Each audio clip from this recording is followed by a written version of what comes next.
The name is Law Nation.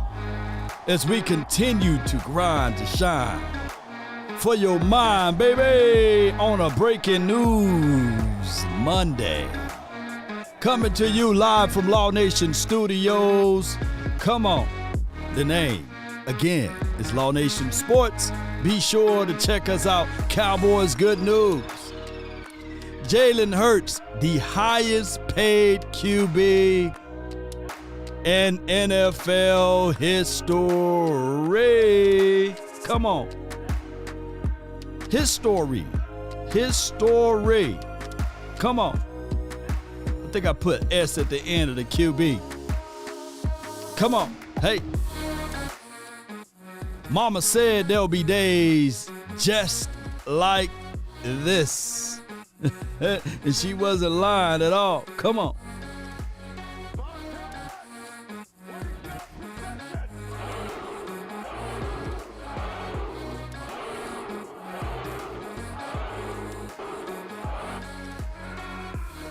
Come on. 5, 4, 3, 2, and 1. Yo. Come on.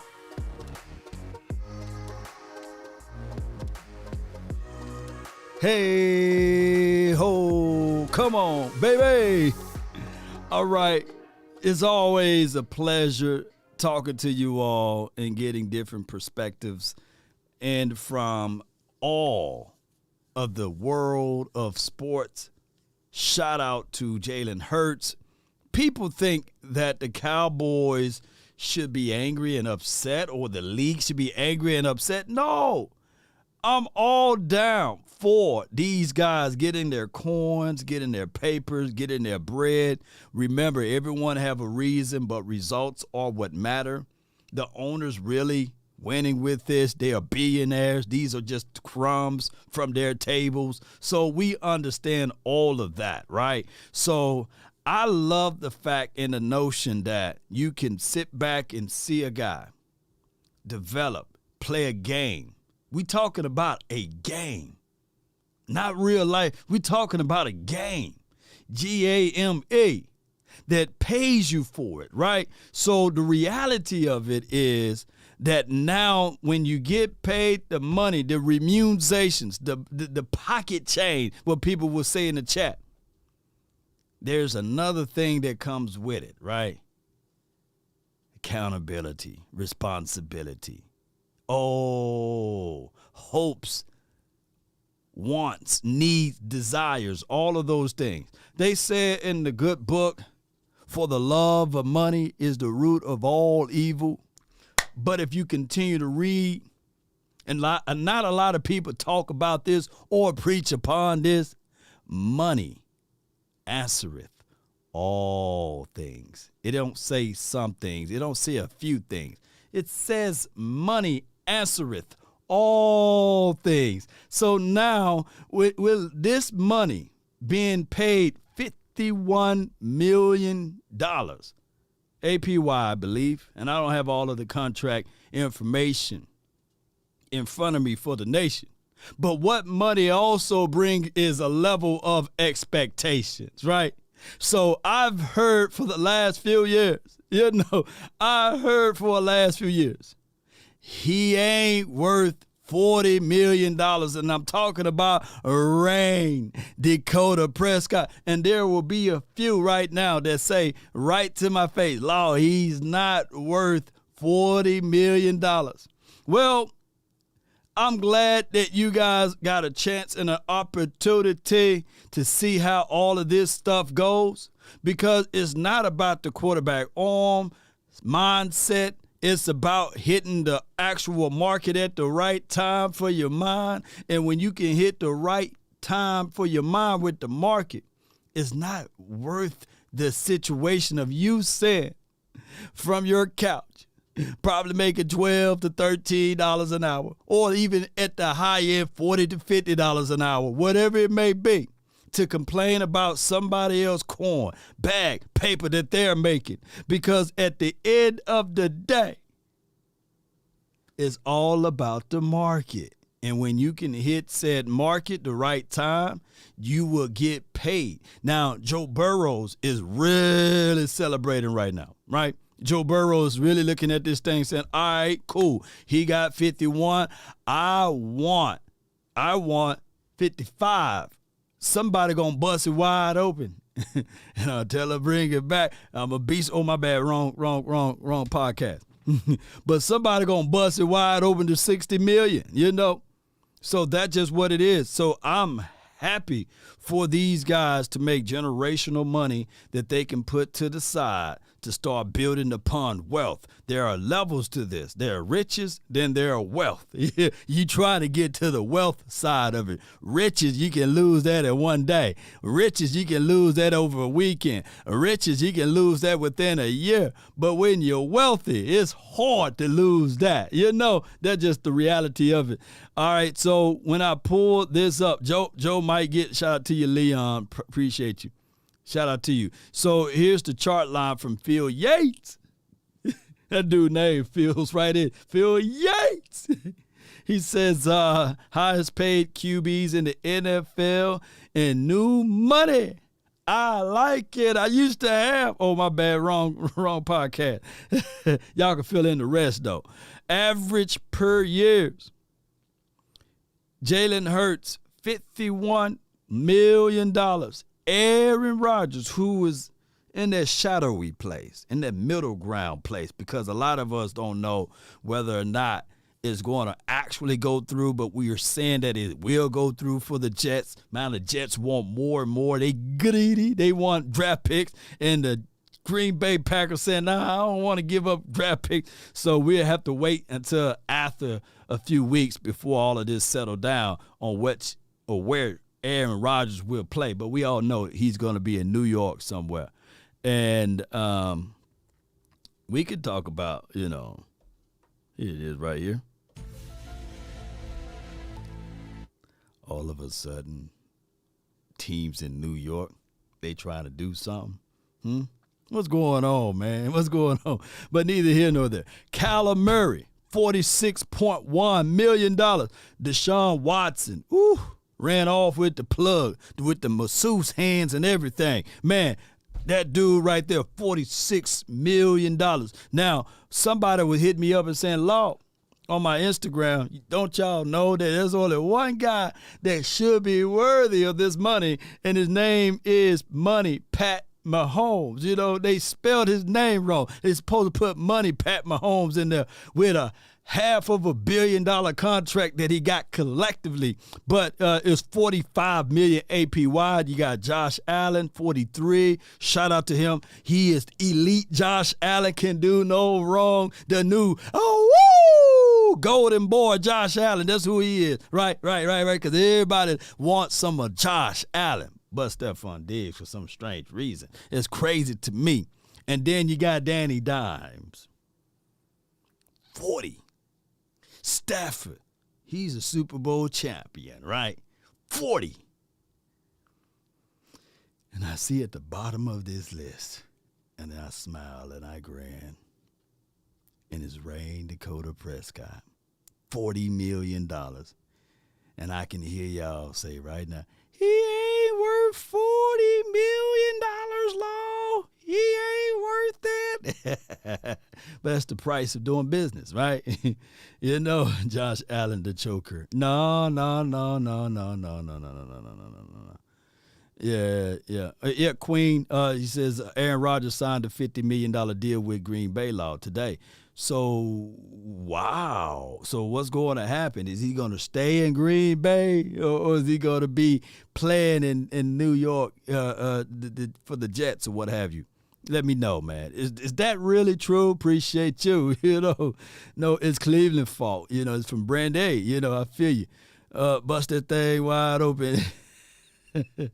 Keep hating on Dak. Yeah. So for context, let's listen. I think I got some audio here, but I got to go to my safe room. Where my safe room at? Appreciate y'all so much, man.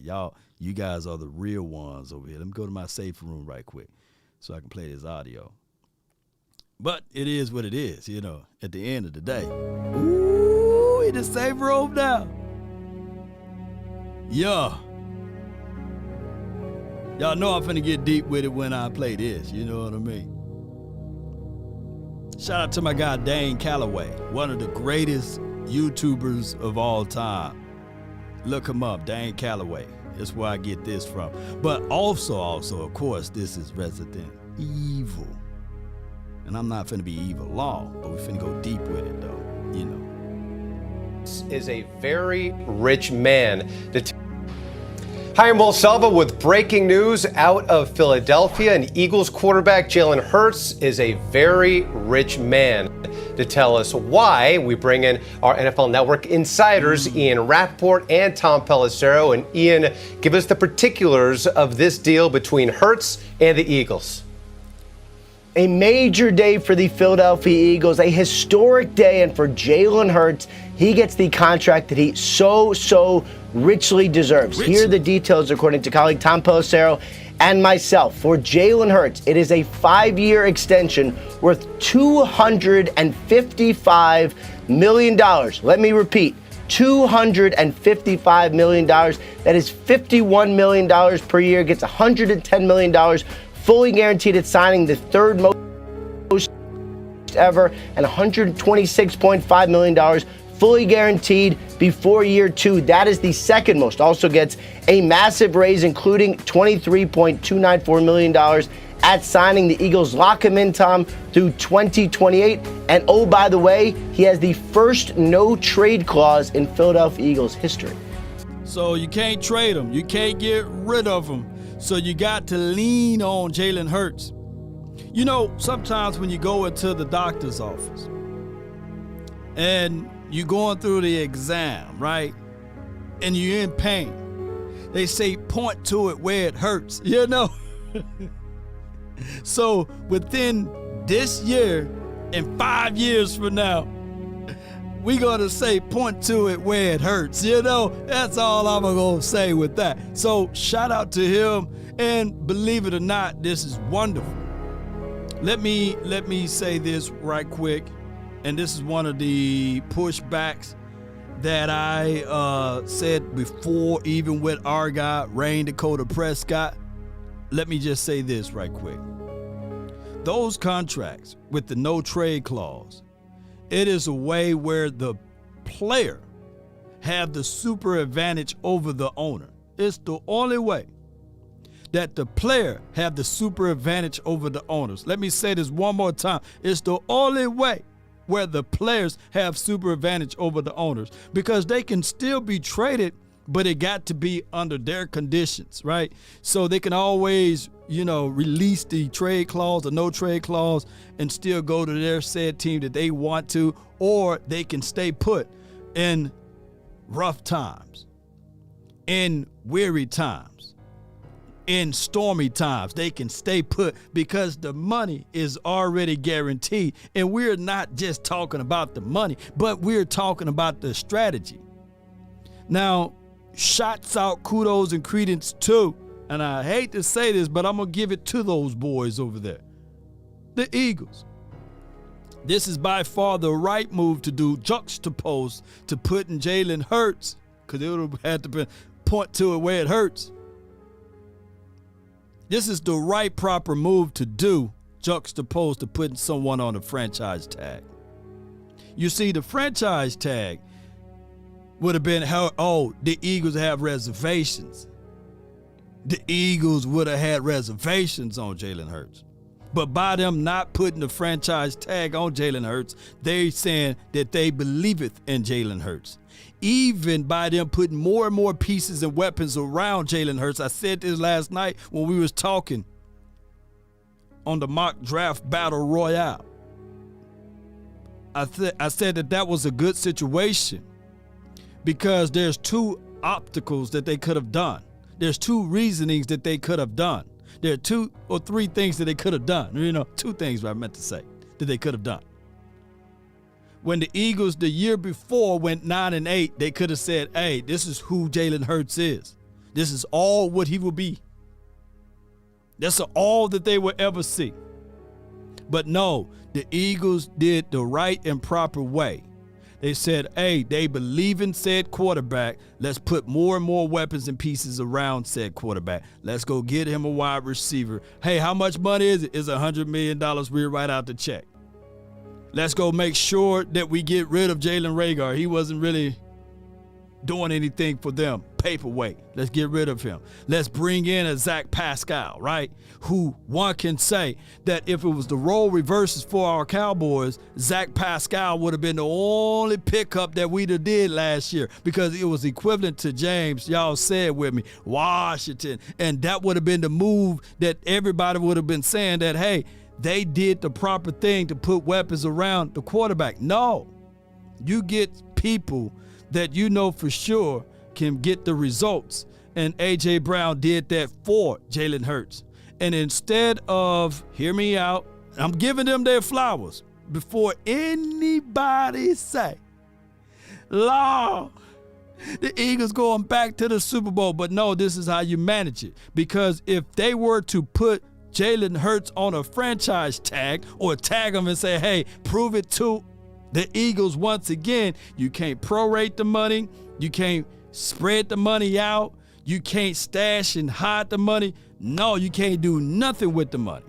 So I hope that for the future, that teams look at what they draft and they say to themselves, all right, instead of dogging the man and putting down the man, let's put more and more weapons and pieces around said man, and let's build around said man. And on top of that, we're seeing just from a fraction,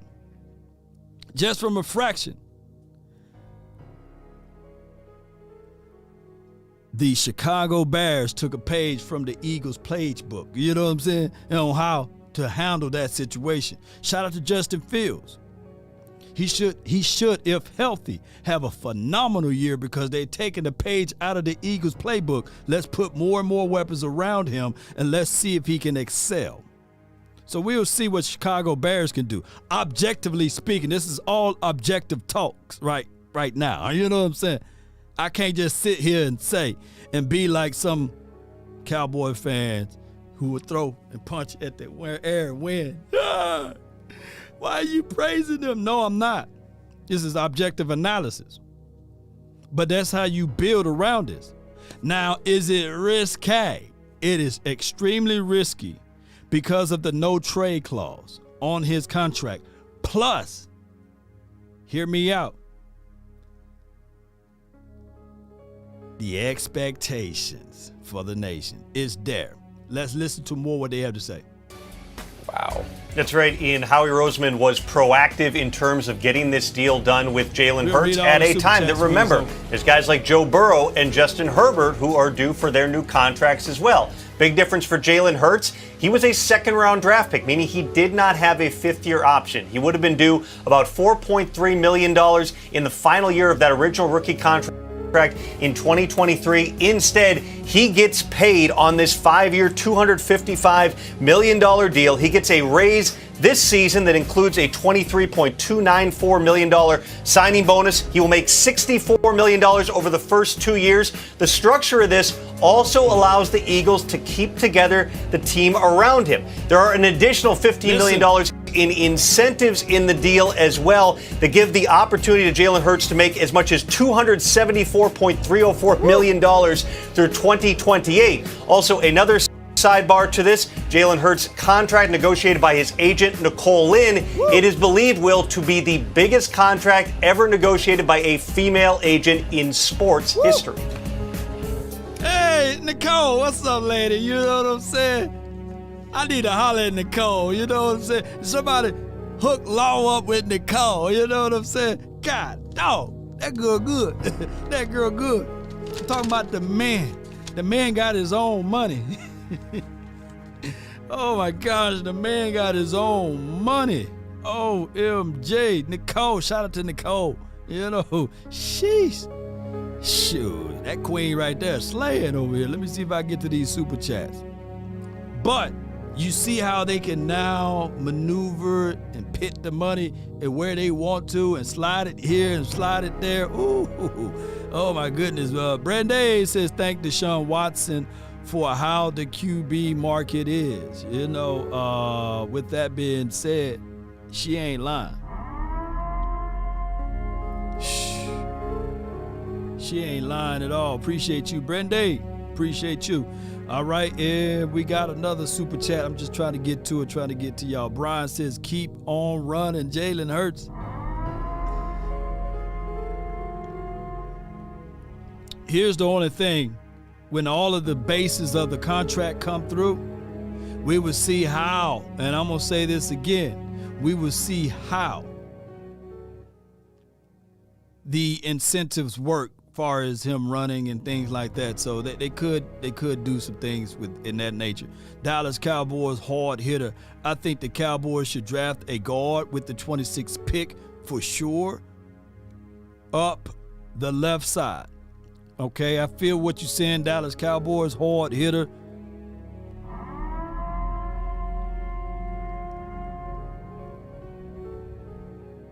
We'll find out, man, what the Cowboys would do. With the first few picks with the Cowboys got, I'm just going to lean on the staff and see how they work things out. Sanjay says, can someone tell Sean and RJ on 105.3 The Fan to shut the F up about that contract? Shout out to those boys, man. Shout out to those boys.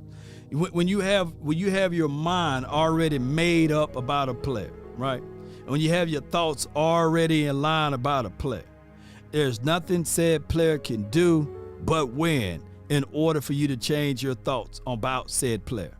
Dak Prescott will be forever thought about as a horrible guy to most and to many because of the way and the nature he got his job, and because of the way he handled himself, and because of the way the team operates or what have you within those years.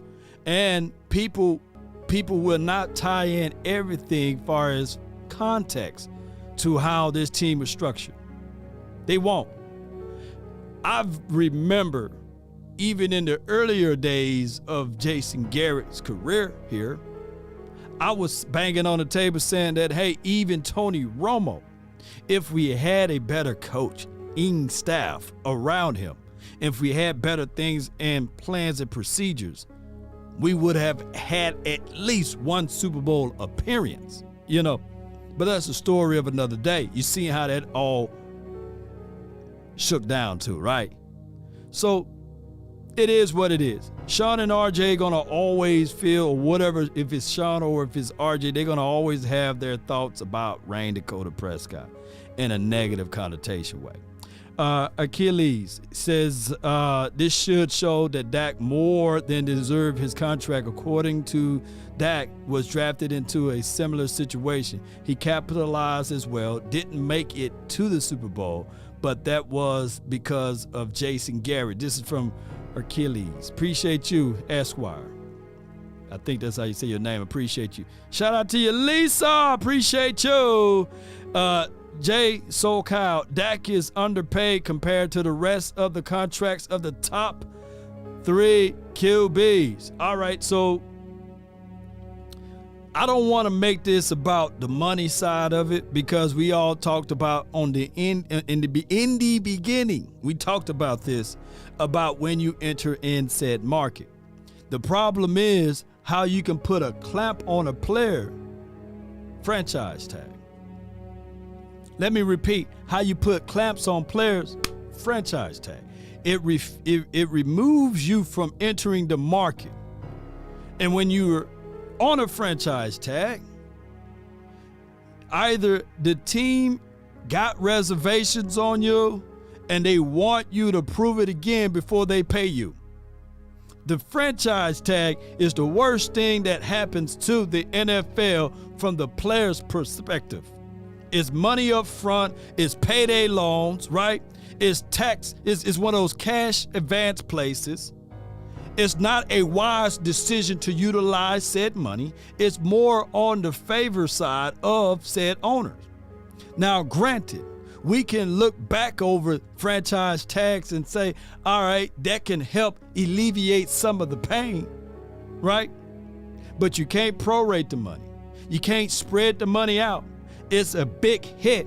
So when you have reservations on said player, you can put that franchise tag on said player, which is cool for the player, because at the end of the day, if they are about only taking the money, they can say, hey, I never seen $10 million before, a la Tony Pollard. He never touched $10 million before, but now he can touch it.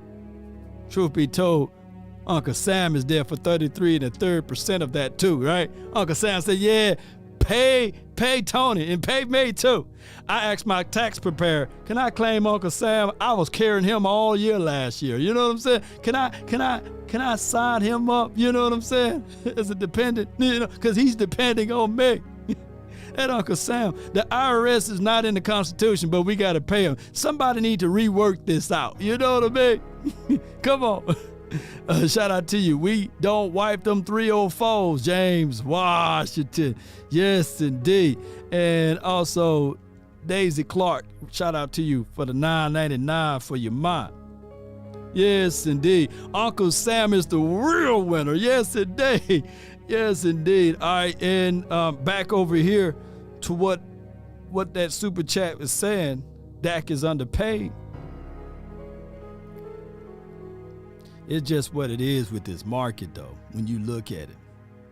Because when it's time for Josh Allen to re-up, he like, yep, give me. And when it's time for, look, Joe Burrow, he just waiting in the wings. And Lamar Jackson, ooh. Lamar said, all right, hey, I may not made it to the Super Bowl, but I was MVP. Yes, indeed. Oh, my goodness, it's about to go crazy. Unbelievable. In terms of the numbers and how this affects the Eagles' salary cap, Ian, what do the numbers do not only for them in the present, but also in the future with trying to keep some of those pieces that Tom alluded to? Yeah, there are key pieces, no doubt, that the Philadelphia Eagles want to keep it. And this is a team that they believe can stick together, be kept together for a long time. That's why, when we get down to the nitty-gritty details of this deal, something I know is important to Jalen Hurts, making sure there was a contract that allowed them to still sign some really key guys. Howie Roseman, the general manager, is always active. He is always active, and that's why doing a 5-year deal helps you spread out the signing bonus. Yep. Maybe helps deal with the salary cap initially, but the bottom line is for the Eagles, they've known this was coming. Everything they've done budget-wise, everything they did in free agency this season, it was all about making sure they're ready for this massive Jalen Hurts deal that ends up being 5 years, $255, almost $180 million in guarantees, as Tom mentioned. It also historic, done by the biggest deal done by a female agent in sports. All of that is good, but this has been the hope and plan for the Eagles all along. They've known, I would say for some time, certainly before this year, that they had a franchise quarterback, and now they have paid Jalen Hurts exactly like one.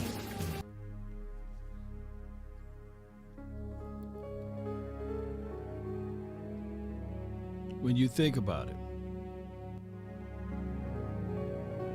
write this down. Old folks say this all the time.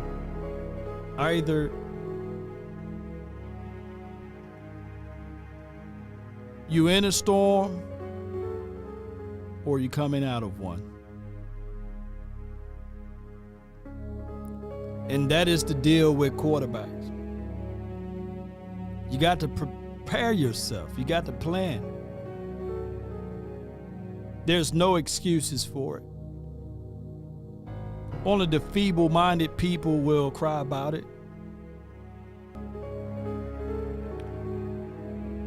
Either you in a storm or you're coming out of one. And the 5-year deal for Hurts present a cushion. It do. It solidifies that, hey, they already made proper plans so that they can secure the weapons around him.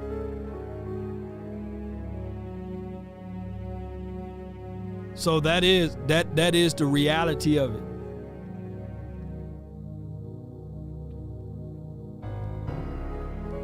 I don't truly believe that there is a such thing as salary cap hell. But if you know how to maneuver and set things up when it's hell around you, you will still stand. You'll be built for it. And I truly believe that the Dallas Cowboys understand this now, right? So that's why they try to make the contracts the way they are now. Now, as far as the Eagles, they've been skating around with this philosophy for a minute. And yes, the market is volatile. But I'm going to say this again. You just got to be prepared to handle that situation. People are still buying houses in Florida, knowing that every year they have a storm. People still buy houses near the shores. California, people still buy houses out there, knowing that the fire will be there.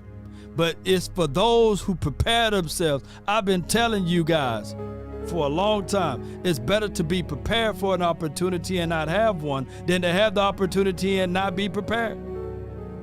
But there will still be people, regardless of the situation and scenario, that will build their houses of straws. And when the storm comes, just like the three little pigs, you know, and it's huff, and I puff, and I blow your house down. Those would be the people that yell out the excuses, the money, the money, the money, the salary cap. Just got to prepare yourself for it. I love this. We don't know how this will all unfold. But when it do, all I'm going to say is point to where it hurts. You know? Let's go. Let's listen to more of what they have to say. $179.3 million in guarantees. So, Tom, this leads me to the inevitable question. What does this do to Lamar Jackson's situation in Baltimore? Well, this has very little bearing on the situation involving Lamar Jackson in Baltimore because to this point, Lamar Jackson has had one contract structure in mind, a fully guaranteed type of a contract, and no team has been willing to do that. Not a surprise that Jalen Hurts' contract also does not fall into the fully guaranteed category because that simply hasn't happened very many times on a multi-year deal in NFL history. Kirk Cousins had one back in 2018, a 3-year, $84 million deal with the Vikings. Of course, last year, Deshaun Watson got that 5-year, $230 million fully guaranteed contract with the Cleveland Browns, but those were different situations. Kirk Cousins had been tagged twice and was an unrestricted free agent. Deshaun Watson basically was a free agent because you had 4 different teams bidding for his services. In the case of Jalen Hurts, let's say he did not do this deal and he too, like Lamar Jackson, decided he only wanted a fully guaranteed contract. The Eagles could have said, okay, you're playing for $4.3 next year. We will tag you in 2024. We'll tag you again in 2025. They could have strung this out for quite some time before Hurts had the type of leverage it would have taken to get those additional full guarantees. But this is a really strong deal for Jalen Hurts. $110 million fully guaranteed at signing. $126.5 million will be fully guaranteed by next March. So basically that's 3 to 4 years that Jalen Hurts is fully locked in as the Philadelphia Eagles quarterback. And back to the salary cap question momentarily here, Will. The signing bonus of $23 million and change this year is the primary compensation for Jalen Hurts. My understanding is he'll also have a minimum base salary, which is very common in these contracts. That means that his salary cap number in 2023 will be right around $5 million, which is what it was before. So basically a net zero impact on the Eagles' salary cap for this year. Also additional flexibility into 2024 and perhaps 2025, because if they had to franchise tag him, that entire tag would have sat on the cap next year. You avoid all of that. You lock in an MVP candidate a year ago as your franchise quarterback for years to come, with Jalen Hurts staying in Philadelphia. God, dog, I can turn the music off now. Ooh. Ooh. All right. Oh. All right. So how can we learn from this, Cowboy Nation? Don't do those doggone franchise tags. Oh my gosh, man. All right, so what year was Jalen Hurts drafted, right? It was the same year. Was it the same year Trayvon Diggs? Was it 19 or 2020, right? He drafted in 2020. Is that correct? So what the Cowboys need to do here is circumvent. We got three guys actually. Three guys that is 2018. Oh, jeez. I forgot about 19 then in 20. Okay. So he was drafted in 18. My bad. Charged to my head, not my heart. All right, so here's what the Cowboys can do. Because down the line, we got three guys that's contract that's up around the corner. But first and foremost, two guys that we definitely got to solidify. And I don't want to hear, hey, let's just slap the tag on them, man, and we can figure out how to negotiate the contract and these sorts of things. If I'm those boys that I'm talking about for my team now, we gonna move on from the other situation. If I'm them boys, I'm calling Nicole. Nicole, what's good, lady? You know, holla at your boy if I'm CD Lamb. You know what I'm saying? If I'm Trayvon Diggs, you know, hey, Nicole, what's good? I heard that you represent Jalen Hurts. I want to be able to chit-chat with you just for a few seconds. You know what I'm saying? Because what you want to do is get in front of this. I want to see this team figure out ways to keep pieces around this particular organization and franchise versus getting rid of someone and leaning on a comp pick, right? Because we don't do a lot of willing and dealing as it relates to our guys. We hold on to players, and when it's time for them to go, we kind of sprinkle a little hate on them, and we talk about their injury, right? We talk about how less of value they are or were for the organization and franchise, and then they cut them, and then we just eat the money, a la Ezekiel Elijah Elliott, right? A la Dez Bryant, a la, I can go on and on and on. I can be like Money Long. I can do this for hours, baby. We don't figure out ways to trade away from player, right? We don't. Shout out to my guy D-Law, right? For the last 2-3 years, he's been counting more against the cap than the quarterback, than anybody on his team, right?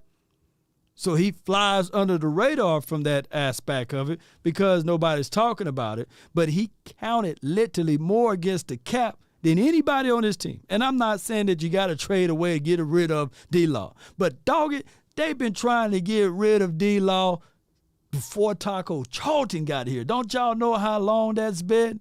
Taco Charlton came here as a hard taco, left as a soft taco. He's gone. I don't even think, is Taco even in the league, you know?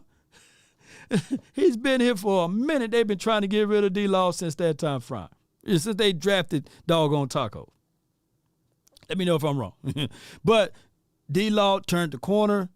He played under that franchise tag 2 years in a row. They spit apart him. They said he ain't Khalil Mack. That's the way that we like to do things. You know, God dog. he ain't Khalil Mack. And then he played. And now the strangest thing in the world, Khalil Mack, not even Khalil Mack. You know, that's crazy. Taco came and as a taco, left as a gyro. Oh, my God. JT says Taco is a free agent, Law. Oh, wow. So he's on the streets. Hey, Taco, call Nicole. Call Nicole. I heard she know how to make some things shake over there. And he ain't talking about like Megan Thee Stallion. I think that she make things shake a whole lot better. You know what I mean? So, hey, but the reality of it, y'all, here's what the Cowboys need to do. Because there's another guy. He wears number 11. His name is Micah Parsons. He's going to want that coin. He's going to want that bread. He's going to want that paper. So you got to get in front of this. I don't want to hear y'all smashing my guy Taco, man. Soft tacos. Shout out to Taco, man. If it wasn't for him, the phrase "hot boys" wouldn't be here, right? So shout out to him. He had his part in his team in 2018, bringing hot boys, you know. But Hurts choked. Y'all back on the Hurts. Look, here's what I'm gonna say about Jalen Hurts once again. He's $51 million. Now, if y'all want to go back and forward with each other and say whether or not he's worth $11 million more than Dak Prescott, can y'all put that in the chat? Is he's worth $11 million more than Dak Prescott? I guess somebody's going to be like, hey, man, they made it to the playoff. But I'm trying to look in the playoff, or they made it to the Super Bowl. The dude didn't even throw a single touchdown in the playoffs. That lets you know that team wins games in the playoff, not the individual. You know, you think Trayvon, CD, Micah will all get extended. This is from my guy Chris 214.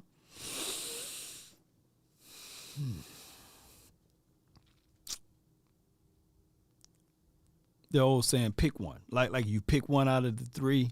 Who would you rather have? Which one of those kids you rather have? One gotta go, two gotta stay. I would figure out a way to how to keep all three kids, right? But here's my thoughts, and there's no shade, no hate, none of that to any of those guys. And I think CD is here to stay. At 88, I think the Cowboys covet that number. They love that number. And he's very, very intrigued with, with how they market and produce and all a whole bunch of other stuff. But here's my thoughts on it. It's my honest thoughts on it. Even though, Micah is a legend within himself. I look at it like this right here. If the Cowboys move on from one of those guys, even if it's Micah, get something back in return. Get something back in return. All three of those guys, didn't they all make All-Pro? Well, CD is the only one that didn't make All-Pro. So Diggs All-Pro, Parsons All-Pro, right? Or I think Parsons made second team All-Pro, something like that, along those ways, right? But I would tell you, figure out a way to keep all three of those guys. But if you're going to move on from any of those boys, figure out a way to get something back in return, ladies and gentlemen. But I pray and I hope and I declare and I decree also that the Jones family, please don't franchise tag Diggs. Don't franchise tag CD Lamb. And when it's time, please, for the love of God, don't franchise tag Parsons. Look, we've been using this franchise tag for 7 years in a row. Don't do this franchise tag thing. And collectively, because I get people all the time say, well, Law, that's not true. But I'm going to say it, I'm going to stand on my heel, and I say good teams don't franchise tag players, right? And then somebody say, well, Law, Orlando Brown was a franchise tag guy. Well, he didn't play up to the level of Tyler Smith. You know what I'm saying? And yeah, they won a Super Bowl, but that's anecdotal. Don't franchise tag. You can do so much more by sitting down, rolling up your sleeve, get off your yacht, stop drinking your Johnny Walker Blue, get your butt to work, and work out these deals. Make it a contract so that these guys won't be put under the look. I kid you guys not, and I said this on my last live feed or the feed before last. Even if they gave Dalton Schultz a 3-year deal, hear me out, it would have been cheaper than the 1-year franchise tag that you put them on last season. But what people do with the fans, they look at the player and they refuse to look at how the money affects everything. Because when you franchise tag a player, you can't prorate it. You can't spread it out. You can't. But if you were to have him on a 3-year deal, right? And if you don't like the way he put in work, you could have put him on a trading blocks. You could have at least got a 2nd or a 3rd round or something like that, or even a 4th round draft pick and still been able to skirt and scurry off with the money. But now you're in a situation. That you franchise tagged that man last season. Yes, that's $11 million that went against the cap. You could have utilized that money for Bobby Wagner last year. If you knew how to work the books, we could have used those 6 sacks and 2 interceptions last season and 135 solo tackles.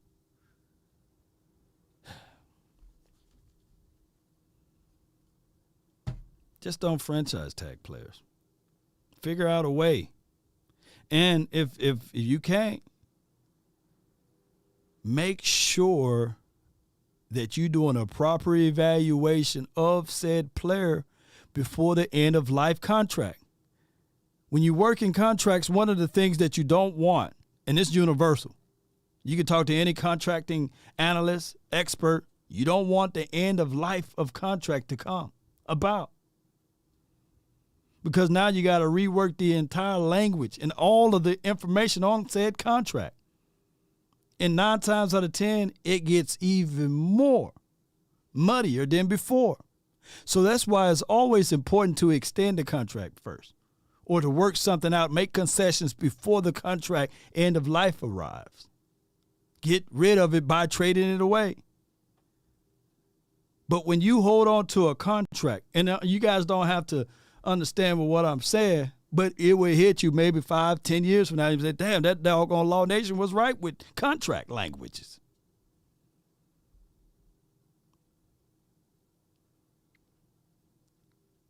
Don't let it get to the end of life. Don't let it get to the end of life. Always try to extend or work the contract before. If you can't come up to an agreement, figure out a way to trade it away. The trade-off is a whole lot better. And especially when you have an LPTA approach. I want you guys to look up LPTA. Somebody with the Googles, look up LPTA approach in contracting.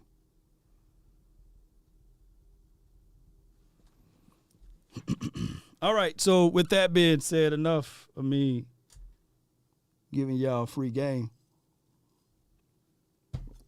Let's do this.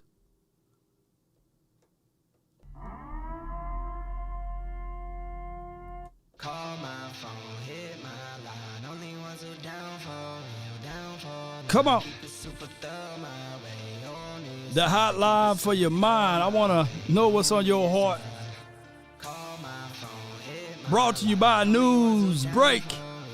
Newsbreak app is very important for the community, and you can be a part of it. The link is in the description box. Be sure. Check them out. I'm going to put the phone number down as soon as I can copy and paste it. Give me 1 second here, baby.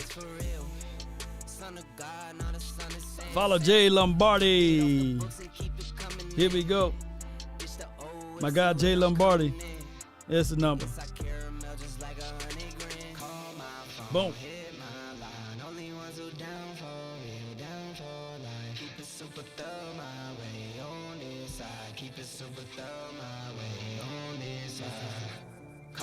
Call my phone.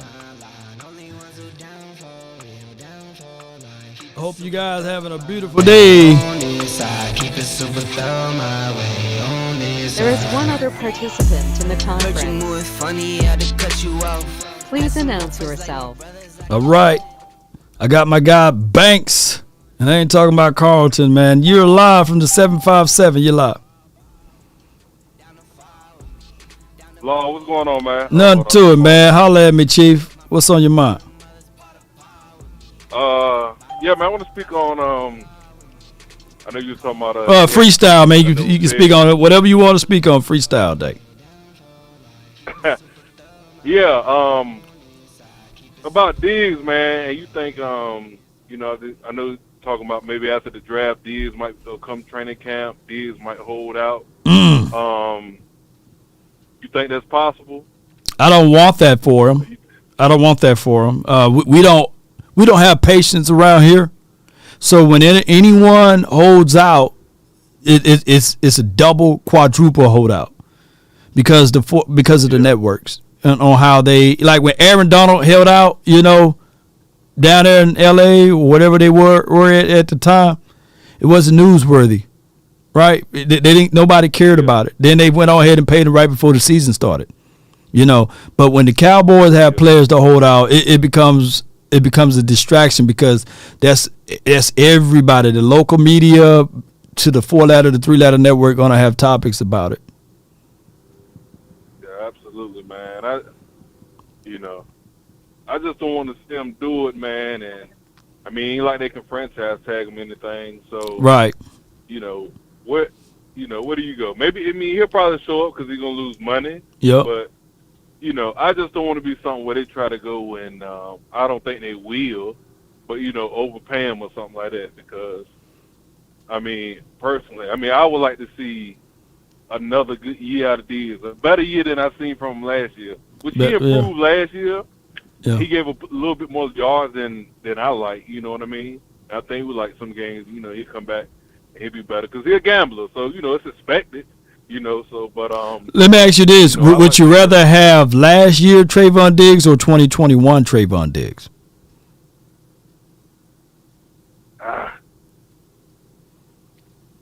The interceptions, you like those interceptions, but I would say this past year Diggs because I believe he improved on the yards. Yards allowed, yeah. Even though Pro Football Focus were crazy with the yards allowed, he did give up yards in 2021. But I would say this: you can see that he was analyzing a little too much in last season. He was analyzing a little too much on whether or not he should go for the ball or tackle. And when you have a double-minded, you become wicked. You know what I'm saying? You become cheating a little bit. So that's why if you pick 2021 Trayvon Diggs and you put him in the playoff game last year, right, against the Niners, he's picking that off against that tight end. Absolutely. He's picking it off because he's going for the ball. But now in his mind, he's thinking about, I can't give up yards and I got to tackle. I'm going to close my eyes. I'm not going to play my game. So I just want Trayvon Diggs to play his game.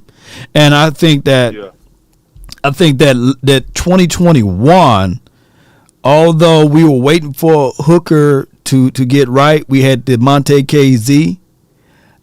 I think that if 2021, if we had Hooker juxtaposed to the Monte KZ, then we would have forgiven most of those yards allowed because of the safety not being in the right spot. You see?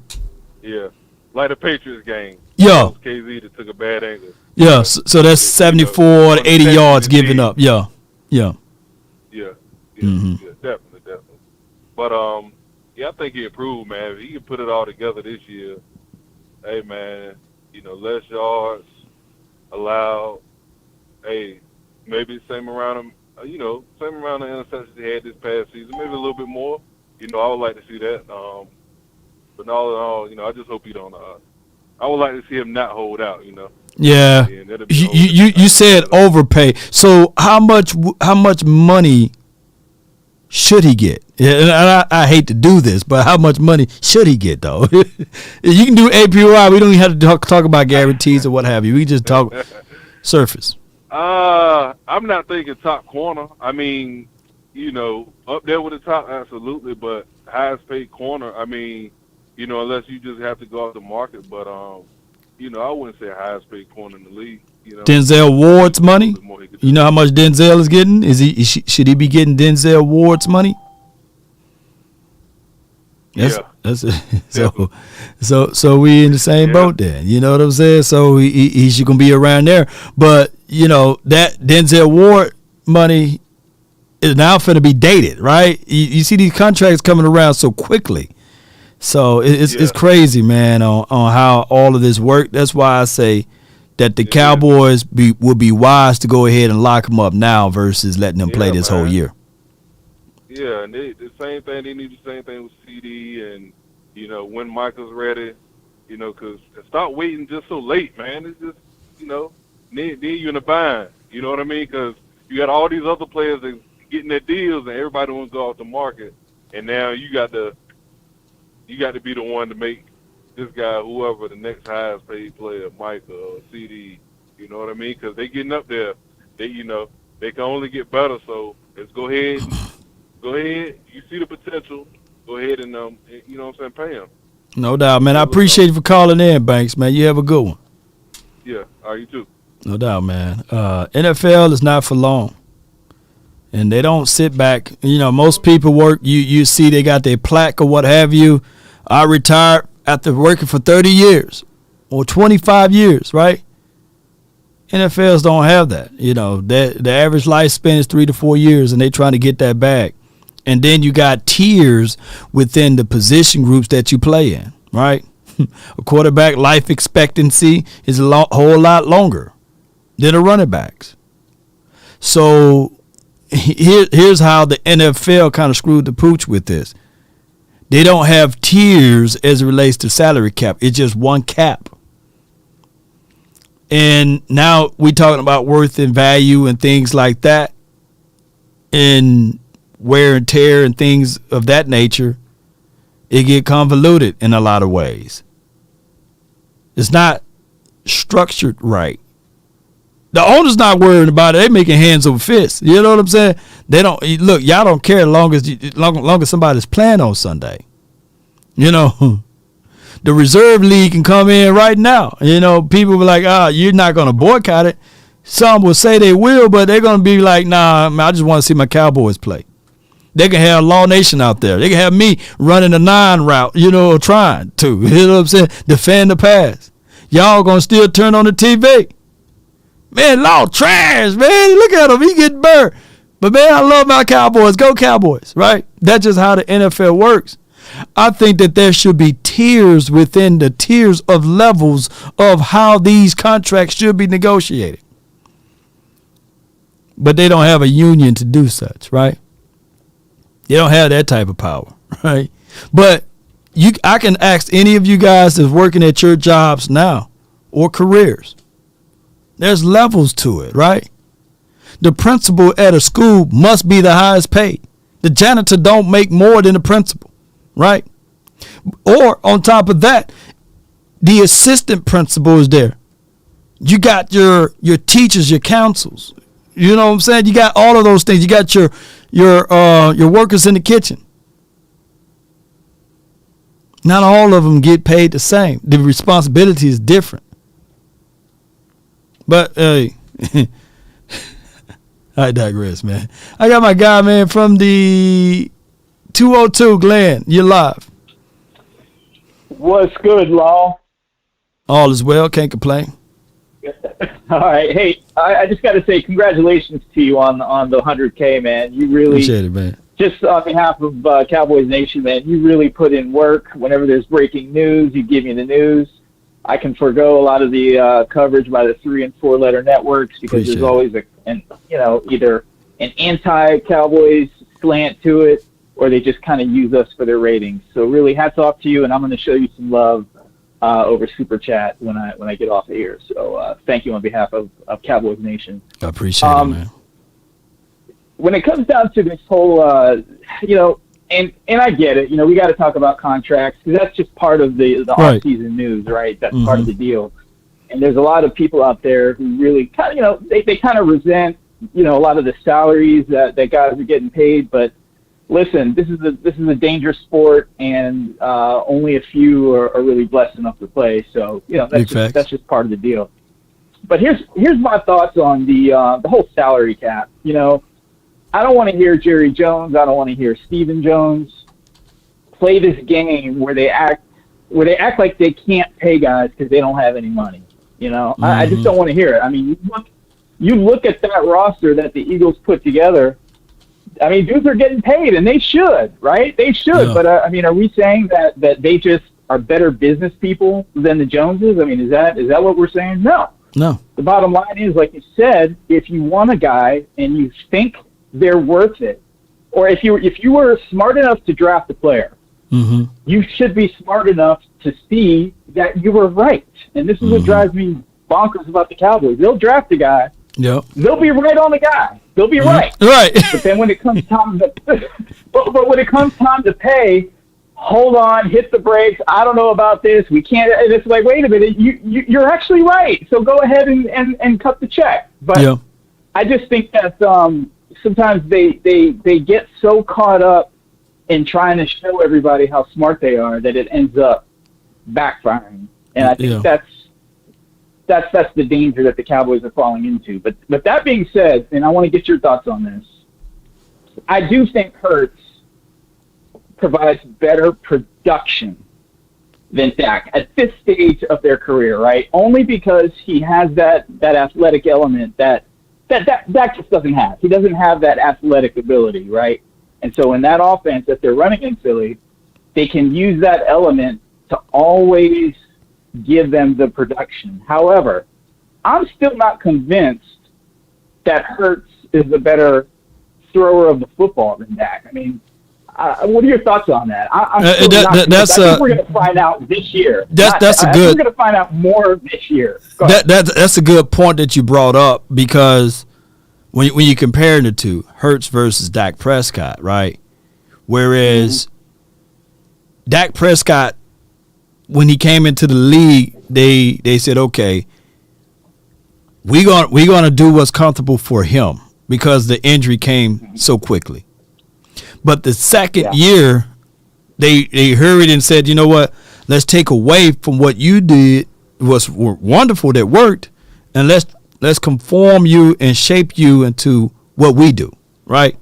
So there's a learning curve, right? They took away some of the things that he was doing year one. And then you had to sprinkle in the fact that, your running back, who was phenomenal, right, was missing 6 games. So that plays a major role. It sounds like bevies of excuses, but those are the realities. So the difference is Hurts came in, they said, okay, this is what he do. This is what we're going to put and continue to build upon versus try to take him away. They're not trying to make him a pocket quarterback. You know what I'm saying? They're not trying to make him throw inside of the pocket or from within the pocket. They are putting in things that will benefit his game, not take away. And they're adding pieces to his game, not taking away. The Cowboys took away pieces and said, okay, present it. Okay, can you give us more? Can you do more than dinking and dunking, right? So that's the issue with the Cowboys' philosophy, because when you have 1 foot in and 1 foot out, then you have that double-minded thinking, right? And it makes you it makes you uncertain about how you're going to build upon your team, when you should be, okay, this is the nucleus, this is what I'm going to build around it, and this is what we're going to roll with, and this is what we're going to go fight with. And the Cowboys didn't do that until I think now they're trying to do it, but it's kind of like trying to put the toothpaste back into the tube. Yeah, and I agree with that. And I think the Chicago Bears are using that same template that the Eagles use with Justin Fields, right? Because coming into the league, you look at Justin Fields, I was pretty confident that he could pass, but I wasn't so sure that he had the athletic ability to run. Well, you take him a couple years into the league, all of a sudden I see he can run, but I'm not 100% sure that he can really throw consistently enough. But to your point, you wait to get enough of a sample size to see what the player can do, and then you build the offense around what you have, not around what you don't have. So I think we're going to find out a lot more about Hurts. I'm not an Eagles fan. I don't want to see them do well, but I have to take my hats off to Jalen Hurts. He put in the work. But I think we're going to find out a lot more about him moving forward because now he's the money man. Right? Oh yeah. Expectations different now. He's not the $4 million quarterback now. Now he's going to be the $51 million quarterback. But to be fair, fans tend to look at the 51 or they look at the bigger part of the contract when all he counts against the cap is nothing more than $5 million for this season. So, so that's remarkable. For the next 2 years, he only count $10 million against the cap, which is phenomenal. A steal. Mm-hmm. Yeah, for sure. And it's kind of a lesson for Dallas, just like you said. Paying is actually cheaper and causes less, I guess, cap held than not paying. Last question, I'm gonna get off of here. Which contract is up first? Is it Diggs or Lamb? Who is eligible now? I mean, both were drafted in the same year. But you have a little grace with Lamb because he's got the 5th-year option. But I think the 5th-year option for Lamb is still 18 to 19 million. And I kind of look at that like a franchise tag. Don't let him play on the 5th-year option. Don't let that contract come to end of life. Go ahead and figure out how you can showcase to the player that you really want them. You entrusted them and you want to work and build around them by giving them that extension. But if you don't, then hey, trade. Figure out ways to get from under it. That would be the better way. Yeah. I think you got to go ahead and I said this before, and I won't be repetitive, but you've got players. You were right on these players. Stagger your contracts. Go ahead and pay Diggs now because something tells me he would hold out. And frankly, if I'm his agent, I would pull the holdout card, right before camp and say, look, I need a contract and get those talks started. But if you stagger those contracts, not only do you get your books in order, right, by paying a player, you also show the rest of your roster, especially those premier players, that you will play for top-tier talent. And I think that's important because it filters down to the rest of your team. So with that, I'll let you go. Thanks for taking the call. Congrats on the 100K.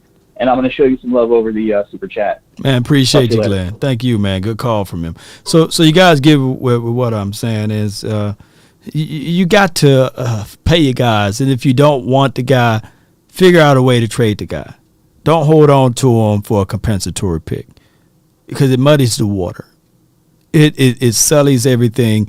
Just figure out a way to move swiftly and quickly, but with calculations. And the Cowboys, we hit a miracle this year, a blessing, and not necessarily a miracle, but a blessing to scoop up Brandon Cooks with that type of deal that we got. Shout out to the front office for that. I'm not finna rain on their parade. And if he can stay healthy and everything, we hit a slam dunk with Gilly.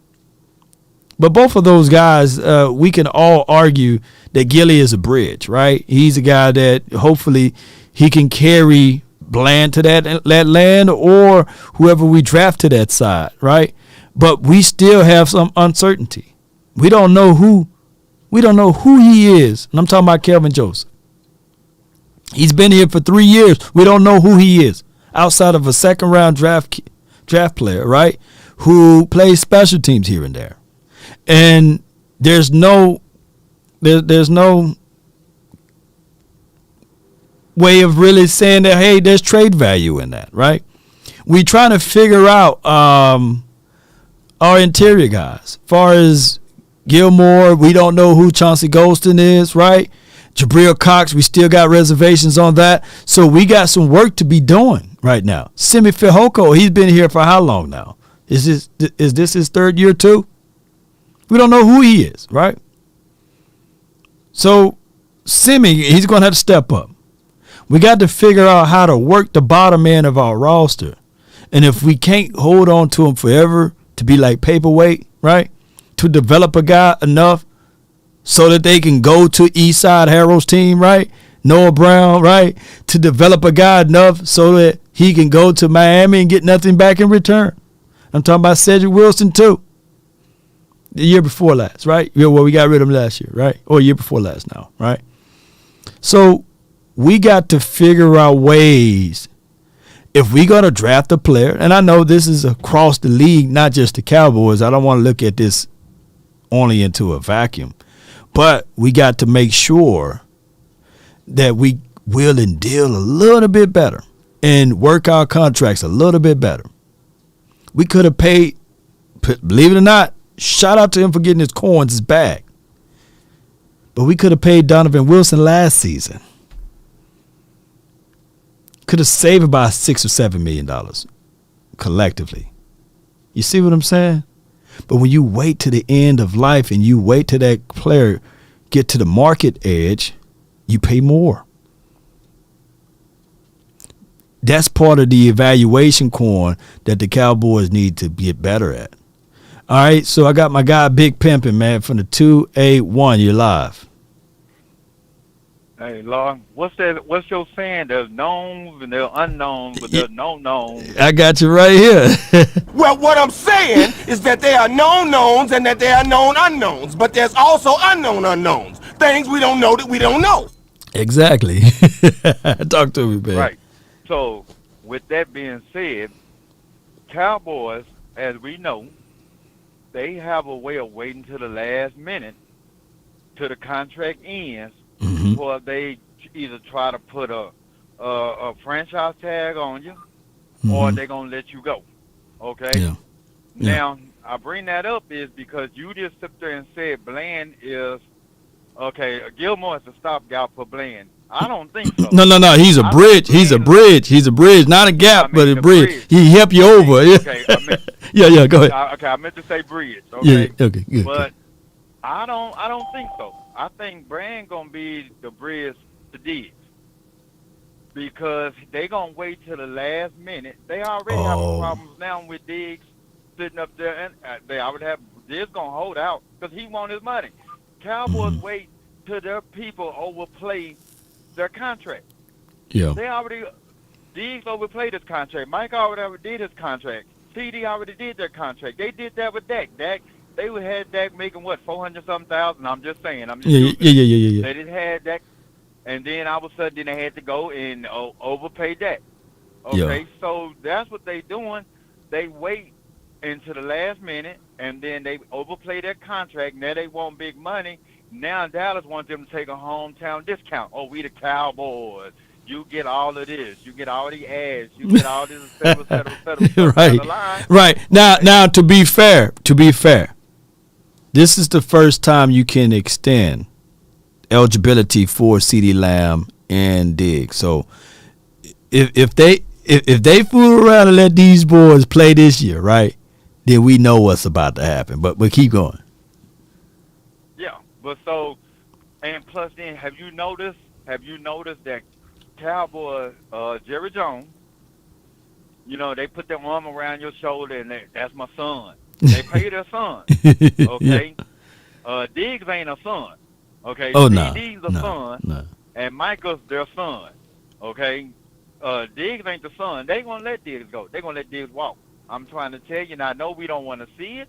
I don't want to hear it, man. Look, big man. I was having a good day today, man. Diggs my guy. You know what I mean? And you telling me that they gonna just let the brother walk? You like Byron Jones? Just let the man walk, right? Yeah, they ain't like the Patriots. They just don't. The Patriots give you up a year early, maybe two. You know what I'm saying? They ain't like that and get them draft picks. But like we say, what I'm saying, there's known knowns and there's unknowns. Okay, and we know that they. Will McCray, they sit there and, hey, Will go draft us a good draft class, blah, blah, blah. They put so much pressure on him because they ain't going to keep their people. They ain't going to keep the people that they draft. They're not, because they going to want too much money, and they know it. Diggs gone. Just like Bon Jones gone, and they better hope Kevin Joseph do something this year, okay? And that might be the one who goes in there too with Bland. I just see it, man. Yeah, you got the philosophy. My guy, Boss Cowboy Sports. I call him conspiracy boss. Because he said, man, Cowboys don't draft to complement; they draft to replace.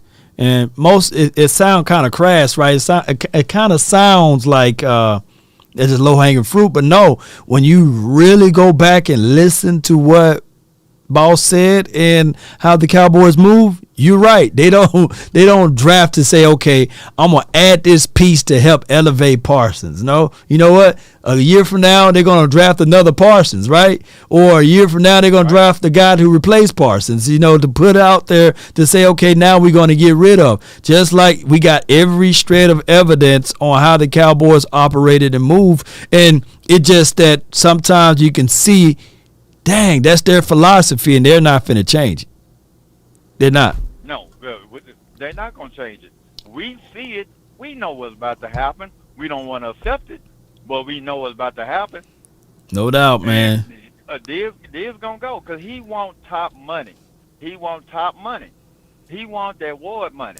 And he's not going to get that Ward money because they're going to say, well, we got other people that we need to sign. And slices and slices of pies. Yeah. I appreciate you, Big, man. I'm going to let some other guys get in. Man, I thank you so much for calling in, fam. All right, man. I'll talk to you later on. No doubt, man. That's big pimping, y'all. Yeah, good call from him. Conference has been locked. Yeah, man, we tend to do those things, man. And I hope, man, we all want Bland to be that guy to turn corners even more for the 2023 season for what he did last year. Me and Bland, Oxnard last year, watching him, that dude playing through the echoes of the whistle, understanding what he brings to the table is second to none as it relates to his preparation and getting out there. Got that mentality to say, hey, I want to get this done. Well, let's see if he can double and bring it back again, right?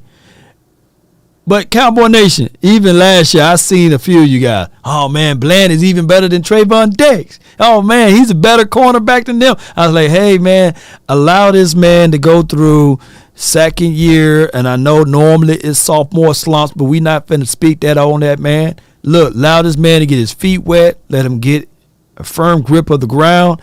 And let's continue to excel this guy before you start putting him against each other.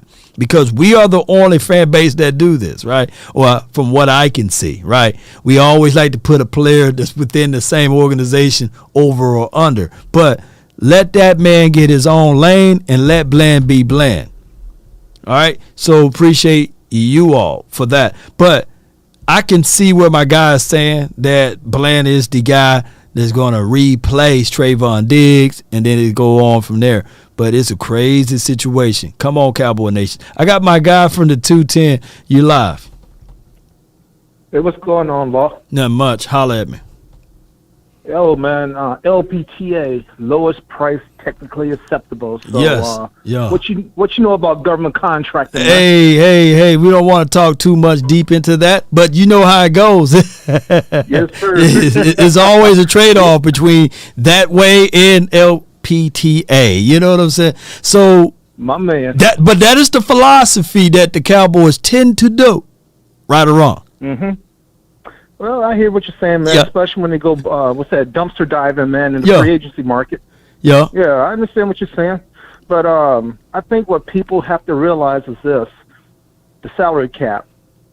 I understand that your success can come back to haunt you because you're able to draft good talent. Mm-hmm. But let's take a look at how many teams can afford to have 5, 6 of their best players being the highest paid player in the league, which goes back to Diggs.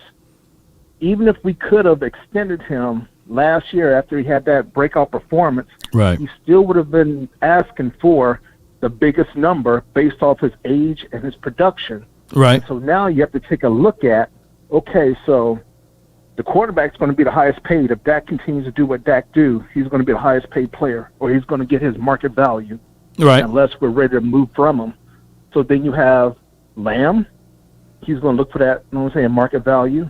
Then you can possibly have that left tackle or somebody in your offensive lineman is going to look for their market value. And then on the defensive side, all right, so you've got Parsons and you got Diggs.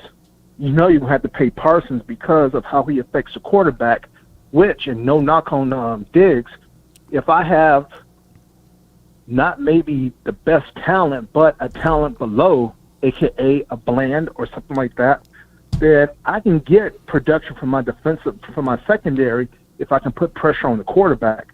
So Cowboy fans got to have to ask themselves is, we are not, first of all, you have to come to the conclusion. You can't pay everybody market value because of the salary cap. So basically, who are you going to pay? Are you saying that the defensive back is more important than that one player you finally found that can find that pressure?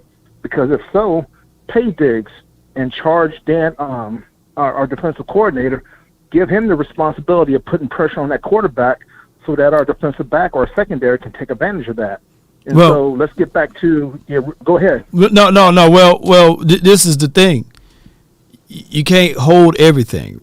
And yes, you can't pay everybody market value, but also you can't hold on to all of your value that you already have. So at some point, you got to look at your contracts and say, I got to get from under this particular contract by trade-off. I got to trade this person somewhere else and get a younger guy in, maybe a guy that's willing to play for this contract and work it from there. Also, you got to add the fact that the salary cap, it will increase. I think it's going to grow 30 to 40% next season due to the Amazon deal, etc. So you got to add that in and play that into your mind. So I'm trying to get my guys under a contract before that new money come in. And I'm quite sure the agents know that too. But what I'm trying to do is butter them up before they can even see that. And the best way to do that is right now for Lamb, Diggs, as well as Parsons for this. This will be the year that he can play. But then next season, he'll be eligible for the contract extension. Is that correct, right? He'll be his That's third correct. contract. Yeah. But you also understand that it takes two to dance, right? So peep this out.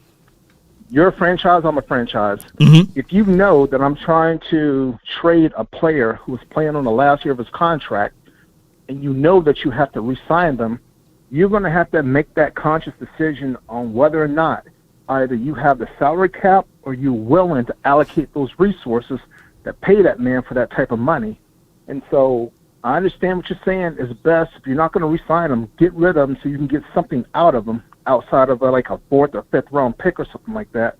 But you're going to have to find the right partner who has a right cap, who needs that player, but is willing to pay that man because you have to do a sign and trade, if I'm not mistaken. Yeah, you have to do a sign and trade. You can look at previous contracts around the league that done that, like Roquan Smith, right? You know, he was in the final parts of his contract or right at the early stage of his contract, and they traded him, got something back in return because they didn't want to pay him, and they got from under it. And we can look at what's the guy from Grand Prairie, the Detroit DB, right? They traded him to the Falcons from, he's a guy that they probably looked at it and said, okay, this is the max amount of money that we'd be willing to pay him. But instead of talking bad about him, let's just go ahead and trade him. I think that the Cowboys need to just flex some of that. But here's the thing.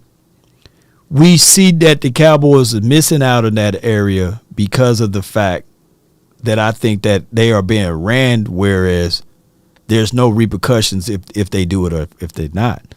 I think other teams got their feet to the fire. Jeff Okuda, I meant to say, yeah, that's his name. Yeah, appreciate you, Jay Lombardi. So that's the issue. When you are ran like a mom and pops, there's no how can I put this in a better terms? There's no repercussions if you fail. Yeah, I understand that.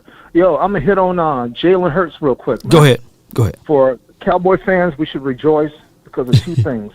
If you look at the Eagles' offense last year, they came out in the first half and put up points, but they stalled in the second half, which means defense probably kind of like got a hint of how we can defend for those teams who only played them once, I'm not talking about the division teams, but we kind of got a grasp of how we could defend this offense to slow them down in the second half.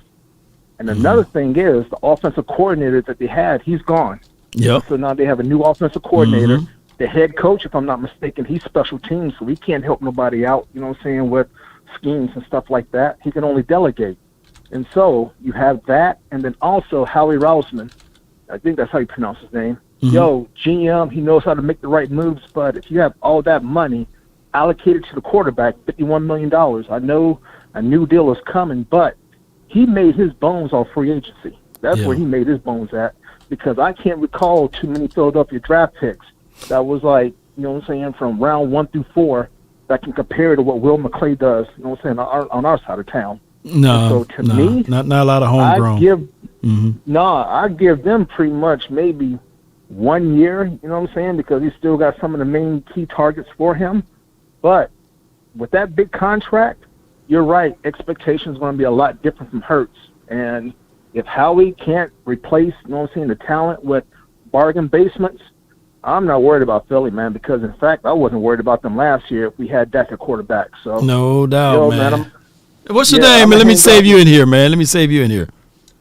Yo, Neil Armstrong, just like the astronaut from San Antonio, man. It's saved. I thought I'd spoken to you before. I thought I saved it, but yeah, it was like a couple of weeks ago, man. We talked, we chatted up. Well, hey, continue to educate everybody for what you do over there, Neil Armstrong. You know what I'm saying? Yes, sir. Yeah. Salute, bro. We know. Yes, sir. Let's go, man. All right, so good call from him. I'm looking at the Eagles' schedule from last season, and I'm not trying to beat them up or anything, but I'm just trying to get some clarity here about what my guy just said about, you know, who they played or what have you, and he wasn't really worried about that. And if you're an Eagle fan, objectively speaking, let me know of the team that really gave you some threats on. You know what I'm saying? That really challenged you. SL Green says, Law, that's how you know you're the man. You got Philly fans trolling in the chat, and we only in April. Cry, Eagles, cry, baby. Yes, indeed. Oh, my goodness. Let me see if I can pull this up right quick. Yes, indeed, man. They cry, baby. You know, that's what they doing, you know. But it is what it is. Let me see. Boom. Let me see if I can. Let me know if you guys can see that. Can y'all see that?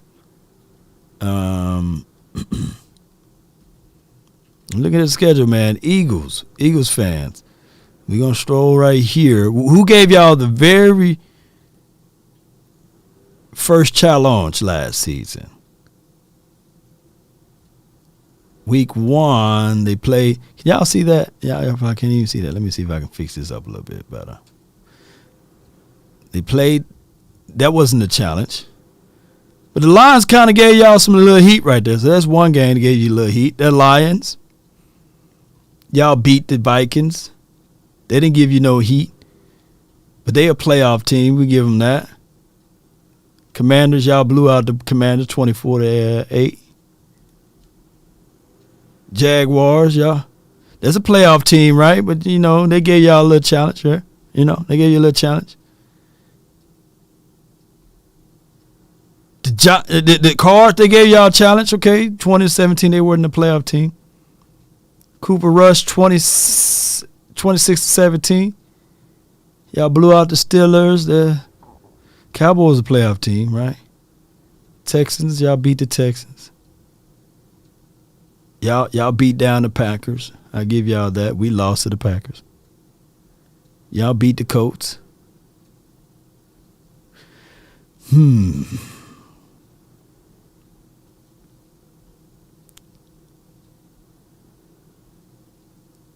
So, outside of our division, Jags and Vikings, the only two playoff teams that they play, right? I'm just looking at it, and I'm not trying to take away from what they did last season.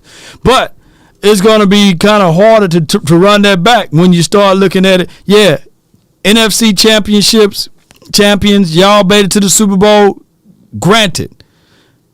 But when I look at that list, outside of the Cowboys, the Giants, because we're in the division, and the Washington team, let me know if I'm wrong. The Jags and the Vikings were the only two playoff teams that y'all played, right? And we played the same schedule, right? So we lost to the Jags. Y'all beat the Jags, right? So we will find out, like, this season is going to be a whole lot different. And the only reason why I brought that up or bringing this up is because it goes all the way back. It just hit me about what Jimmy Johnson said. He said sometimes when you play against a team that jump up on you real quickly and they got new weapons, they got new philosophy, scheme, you everywhere with them. But when you face them again, when you play them again, it's harder for them to beat you.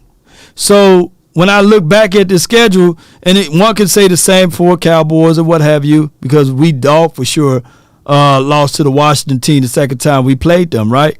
So there's nothing to brag about or go home to and do a whole bunch of celebratory parade.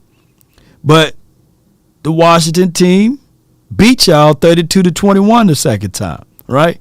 But the first time y'all played them, y'all beat them 24-8. So now I think that teams, they're going to look back at this and they're going to play y'all differently from what they played y'all last year. That's just my thoughts on it. I got from the 228 from my neck of the woods, Ocean Springs, in the house. Law, what's up, baby? This is Jason from Ocean Springs, dog. What's good, fam? Talk to me, man. Hey, I was watching Mike Fisher this morning, man, and he was talking about the extension with Jalen Hurts. I wanted to ask your opinion about it because I know that they're trying to do another extension with Dak. Do you think that Dak is going to want about the same amount of guaranteed money that Jalen Hurts got? Or do you think he's going to leave well enough alone? Hey, I didn't even look at it at that angle. I thought that his extension was going to be right at close to APY range of what Josh Allen is getting, right at that area right there. But if he asks for more, then go ahead. That's the reason why I was asking, because Mike Fisher was saying that it's a possibility, a strong possibility that Dak may ask APY range same amount that Jalen has gotten because they're in the same division. But I was shaking my head at that because I was wondering, like, okay, I'm not an Eagles fan at all, but Jalen Hurts got them boys to the Super Bowl. He was an MVP candidate before he hurt his shoulder. And, yeah, even though the Eagles lost the Super Bowl, they did not lose the Super Bowl because of Jalen Hurts. Right. We lost to the 49ers because of Dak Prescott. You take them those two vital interceptions away, we win the game. There's no way you can tell me that our defense holds San Francisco to 19 points in the playoff game and we lose that game.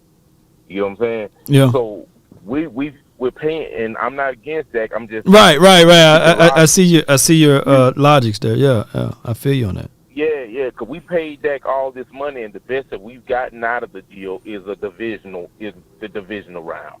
And here's Jalen Hurts now. He's taking the Eagles to the Super Bowl. Granted, they lost, but he's taking them to the Super Bowl. So he's warranted that he got that contract. And it just seems like since Dak has gotten his money, he's, falling off the radar a little bit. Now, he's never really thrown these many interceptions as he did last year, so I'm hoping that was just, a blip. It's not something that's going to be repetitious, But I just wanted to know your thought process about how much guaranteed money you think he's going to want when we redo that extension. Well, let me ask you this though. I get with what you're saying. Should Matthew Stafford ask for more money when he won a Super Bowl, or he understood? He could have. He could have, right? Because he should be looking at it like, hey, I'm a Super Bowl champ. I need to get paid $50 million. I should get paid equivalent of what Aaron Rodgers getting, right? At least. Yeah, so he could have went to them. He could have went to them and said, "Hey, look at where y'all was at with Jared Goff, and look what y'all got look what happened to y'all when I came." You get what I'm saying? Right. He could have asked the ransom for. So when I said that, what that means? That means that it's the complete team, not the individual. But here's the thing: Jalen Hurts, I can't find a touchdown pass that he threw in the playoffs. Right. Right. So what I'm saying here is, I get all with what you're saying with that, and then I get with what you're saying with Dak Prescott. Like, hey, he threw those 2 interceptions. It doesn't go down as, hey, Gallup didn't fight back towards the ball, right? For what Mike Marsh broke down. It doesn't. He should have. Right. And got that ball. Right. And in the history books, it would not go down on 2nd and 2. You line up empty, and you gotta have a pivot stop route right there, right? And then the guys on the outside, they are, they doing whatever they want. That's how Mike Marsh broke it down. He said that the dude doing whatever they want, and he said, I don't know what you're supposed to do right there as your quarterback. And I'm banging on the table, just run the ball, Dak, run the ball, get the first down. But I was too. But for those 2 instances, he blew the game, and the Cowboys are in a crossroad with that. Either they cut him and eat $89 million, right? They play him without extending him, and you got to eat $49 million against the cap, or they extend him. So at this point of his contract crossroad, I think that the Cowboys said, damn, let's just put more weapons around Dak. They went 12-5 with Noah Brown, with a 33-year-old T.Y. Hilton, you know what I'm saying, who was called up in the beyond the mid part of the season. Let's see what we could do. Let's make sure that we are not shooting ourselves in the foot with this. And I'm thinking that's how they're looking at it, juxtaposed to ripping the Band-Aid off and starting all over again, or just throwing the baby out with the bathwater. I got you, bro. Well, look, before I go, hey, remember when I called in last week and I told you how the Cowboys was in the Bible and we the only team mentioned in the Bible and all that? You remember that? Right. Look, I come back to work the next day, boy, they all got a list. They got a list. The Falcons been listed in the Bible and everything. What else they got saying that's in the Bible? They got a list. I think I started something, man. I don't know. Y'all pray for me. No doubt, man. Hey, you already know the stars everywhere, man. Appreciate you. It's my guy, man, from Ocean Springs, Mississippi. Here, and I got to read the super chat right here. I appreciate you so much, Glenn Capers. And then I'll touch on what he said even more about the whole situation there. He says, I'm so glad that people are no longer looking at Dak Prescott contract with the side eye anymore, as he is no longer the top QB money man. Someone else has the bull's eye now. He's an underdog no more. He's officially a marked man for defenses. Yep, that part of it I do, and I will say that, man, we can't go back and forth now with saying, hey, man, he's a $40 million quarterback. You can't pay a $40 million quarterback to do X, Y, and Z now. But here's my thoughts on it once again. Jalen Hurts, I commend the brother. I commend Nicole. Shout out to her. If she's ever in Dallas, she get a free cup of coffee from Law, right? And maybe we try to sign her up with some other players that's for the Cowboys, for how she worked that deal. But I can tell you that the Eagles, by them signing him to that extension, it benefits their team more than it hurts their team of signing him to the franchise tag. But on the flip side, the expectations now will be even higher, because now teams will say, hey, he's a $51 million quarterback. Right? And I feel you, what you're saying, my guy. I am awake. Hey, you can only play the schedule that's there. It's not like the Eagles said, okay, give me this team, give me that team, right, last season. They played their schedule. They didn't say, Look, everybody, 31 teams out there, 32 teams altogether. But there will only be one team at the end of the year say, hey, there's no excuses. Matter of fact, the Eagles literally every week were saying no excuses until Super Bowl. And when Super Bowl Sunday hit, they started blaming the offensive coordinator. They blamed the defensive coordinator. They blamed the field being slippery. They blamed the aficionados. They blamed everybody. What happened to no excuses? There's only one team at the end of the year that would say no excuses, and that's the team that lift up that Lombardi trophy. The Eagles are so ready to fight us when the Kansas City Chiefs are making money off of Eagle tears. Let me know if I'm wrong. They're literally making money off of Eagle tears. They selling it. They put it in bottles. Google it. Let me know if I'm wrong. And they blame Hurts. They don't blame Hurts, though. They don't blame Hurts, though. You know, not an Eagle fan blaming Hurts. But y'all get what I'm saying. Everyone have a reason, but results are what matter. But everybody will say all through the year, no excuses. Man, no excuse. I got the job done. Got the job done. When they winning. Yes, indeed. Yes, indeed. So, yeah, so that now it's the football field being too slippery. Oh, my goodness, man, somebody drew the chalk on the field too much. Maybe Pat Mahomes was taking some type of drugs, right? The man can't play that possibly good with one leg. Come on. Riggs. It's rigged. Yeah.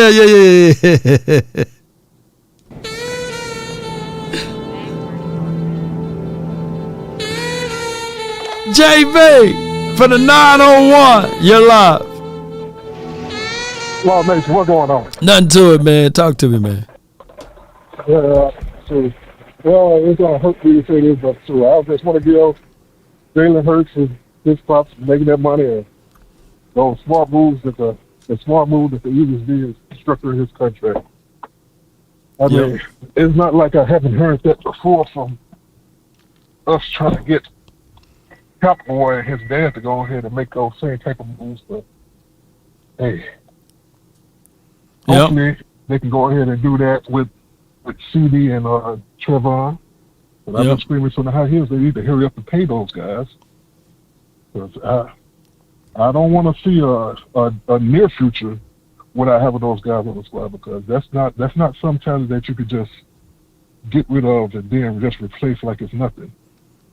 You know, I believe that they do have a good more than above average talent for as far as the position they play on the field and their roles of this with this team.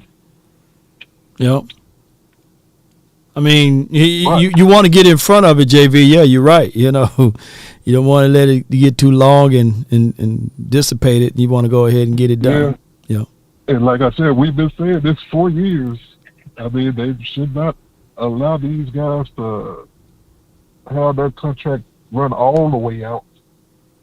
You know, and they want to do what they want to do. So, yeah. But hey, you know, as long as we got new talent coming in, like I said, I trust the scouting department. We have some misses, but for the most part, we do hit with these young guys, and that's one thing. That's one thing that we can't do. We can't beat up our own organization for right now. You know what I'm saying? We 12-5. We made some moves this offseason. Although we can say, hey, you know, those are by circumstances right there. Those are by chances, because both of those guys, Brandon Cooks and then where Gilly was at with their contracts or what have you, it was just time for the other teams to move on and depart. But we got to give them a little grace before the draft, because this is where the Cowboys normally eat at. So it's a wait and see moment. It is a wait and see. So I'm waiting to see what they do. I sure hope that week one don't come around and Lamb and Diggs haven't gotten extended. You know, that's just my preference. That's the only thing. That's the only thing we're banging on the table for now. One of those guys, it should be some breaking news about them getting extended. Yeah, I like that one. I would prefer both, but hey, I like at least one of them, man. Don't do us like this, Cowboys. You know. yeah. You know, gotta. And I'm up here trying to be as quiet as I can because I'm up here at work and stuff. Or else it's be a little bit more animated. No, I know. I feel you, man. For sure. I mean, hopefully, Steven and Jerry Jones can take a note from what the Eagles have done and try to apply that. You know. No doubt, man. It's a copycat league. Don't let these contracts play all the way out. Go on ahead and jump in front of it, like you always say, and extend these guys. And finagle that like they did for Hurts. You know, I mean, I'm pretty sure he came to us and said, "I want 250 guaranteed meal," and they broke it down in 2 different years.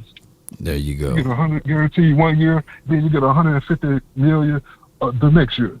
There go your 250 million guaranteed. Man, I ain't gonna even lie though. When you have some ladies in your corner, dog, when they working that book, man, they know how to finagle and finesse. You know what I'm saying? They squeeze that dollar, man. You know, a lady in some coupons. Shoot. What? Man. I know this firsthand. You know it firsthand. It's just something about a woman can do things, man, that can change a person's mind. You know what I'm saying? Just the sound of the walk. When they walking with those stilettos in, they coming in that business suit, and they walking in, you be like, man, all right, the deal is signed. You know, you're signing. You know what I'm saying? Absolutely. No doubt, man. But appreciate you, fam. Hey, man, no problem. And like I appreciate you. And hey, you have a great one. And go Cowboys. And, hey, everybody, we are listening to nothing but the best. Yes, have indeed. A great appreciate one. you. I'll talk to you later. No doubt, man. There ain't a lot of sexes over here, man.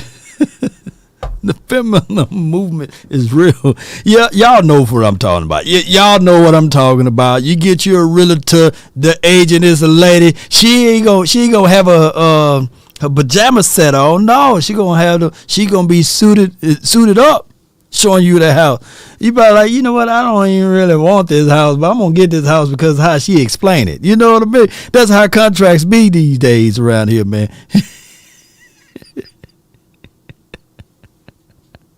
Oh my gosh, man. In the beginning. Nah, law, ain't like that, dog. Maybe a new trend around here. Y'all better watch out. Yes, indeed, man. I can't wait for Power to come back on for Friday, man. Power been always, Ghost, was it Book 2 or Ghost 2, whatever it is. Man, I'm telling you, man, they got this new one, man. Shoot, it's a woman. There's over everything. Shoot, it just hit me. Them ladies be ruthless, man. Them ladies will set you up. Look, I ain't talking about men versus ladies. You know what I'm saying? Man versus woman. You know what I'm saying? But Ghost, you miss Ghost and Tommy. But man, the writers for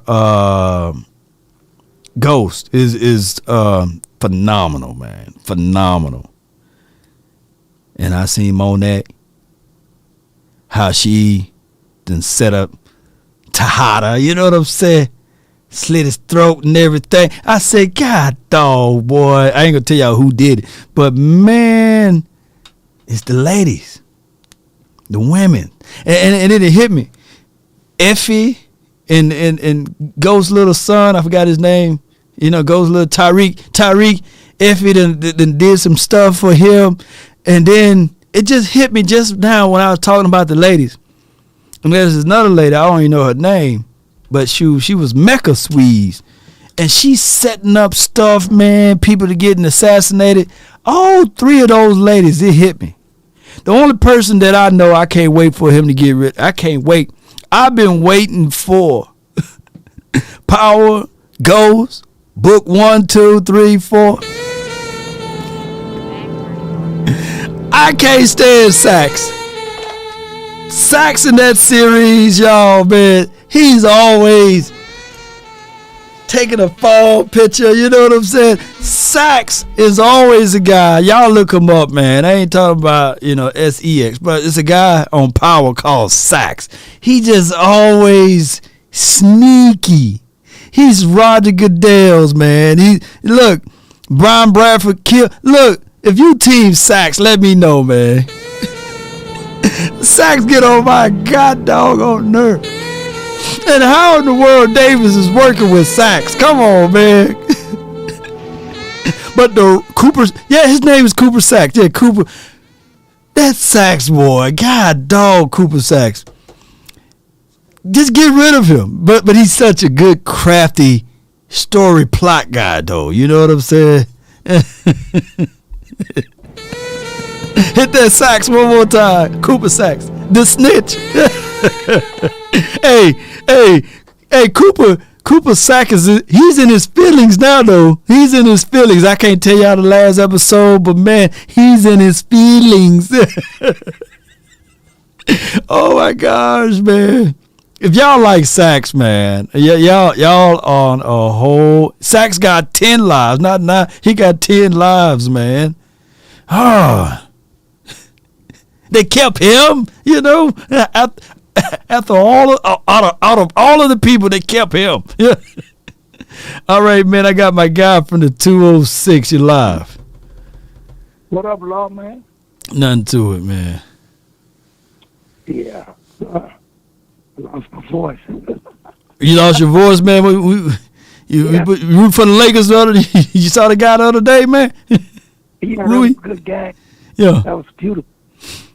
That boy shooting like me, man, out there, man. He remind me of me, man. Them threes he was draining, Rui was like, yeah. I said, woo! Yeah. I kind of watch it on delay. I go back and watch the Lakers game. I go back and watch them. You know what I'm saying? Yeah.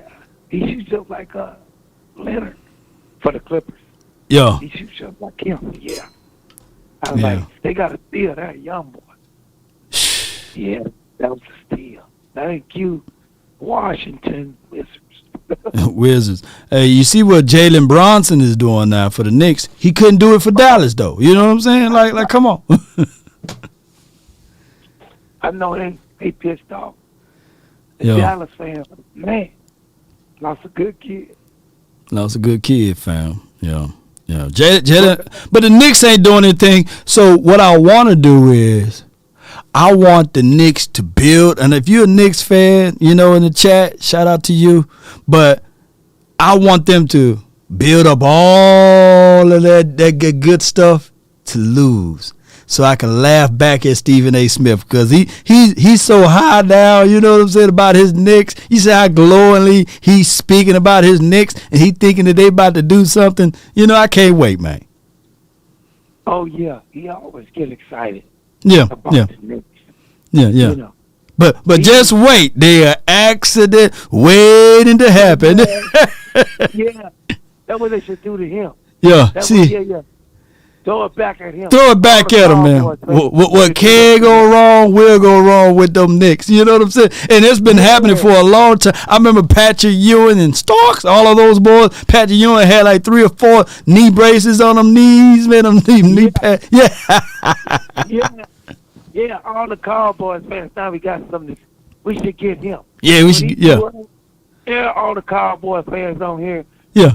If you go to Stephen A.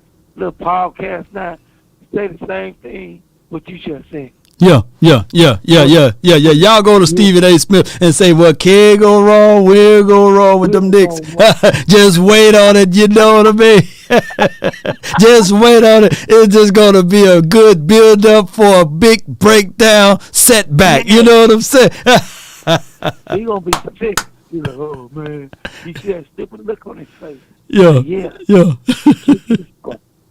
But he just, I don't deal with the contracts. What happened. Right. It's gonna. You'll know if the contracts go up. But that is a Dan Quinn boy. So you got about a 70% chance of keeping him because of Dan Quinn. Yeah. But Dan Quinn wants to keep, because you know they're keeping Parsons and they keep it 88. So, the TB, he got to go there with the right attitude. And if it'll piss him off if he try to sit out, that'll piss him off. Now, if he come and just play, then they'll have to play him. Because all the players are turned on the Jones. That's how you get them. Don't do what Zeke do. That ain't going to work no more. Now, if you come to play and ball out, you got to do what Dak Prescott did. You go out there and ball out, and then they got to pay you. But if you try to sit out, they're going to get rid of you. You ain't lying, bro. Don't play that with Steven. Steven say, Will? And then, and Presley, like I say, y'all got to watch out. Because remember that the Purdue cornerback. He's 6'3", and he plays. He can hit and he covers. Purdue cornerback. You give Trice, Corey Trice. You talking about Corey Trice? Yeah. Yeah. Watch that. Yeah. He's a Dan Quinn clone-esque type of person, man. And he plays. Now that's a guy that plays like, bro, Patrick, is it Sherman? Yeah, I'm not gonna put everybody into Richard Sherman's. No. But he plays like Richard Sherman. That's the only one I seen him play. Everybody else they try to say play. No, he plays like Richard Sherman. I'm watching the tape. He can tackle. He don't be out of position, and he know how to leap for the ball at the right time. That's why you know what. That's why I can't wait for like 2 weeks from now, like when we have all our guys on our team. And I can give y'all some analysis on the players we got.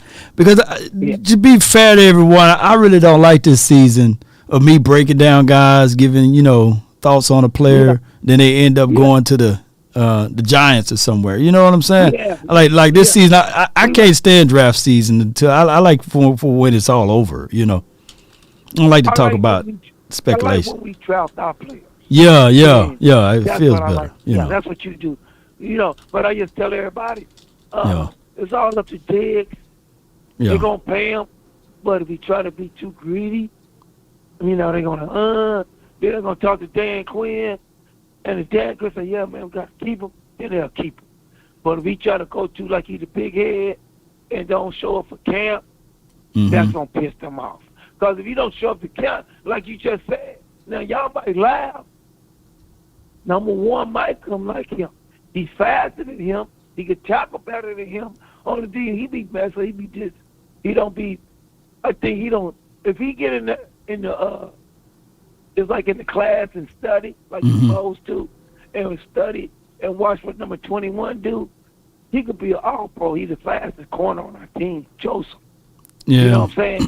If he study and do like he's supposed to, because he can tackle better than him, he's faster than him. No and doubt. your boy had something. Your boy said the right thing. If he come and turn out, then that's gonna put pressure. And then if we drop in the first or second or third round, that means that's for Diggs. That's for Diggs. Okay, Diggs, you trying to get all this money. And look, hey, the Cowboys is right. Byron Jones can't play no more. No doubt, man. Well, he went off, and we could have got something back in return, but we got a compensatory pick. I appreciate you, MJ, man. I got to bounce, though, but I thank you for calling in, Chief. Always. And salute. Salute. All nation.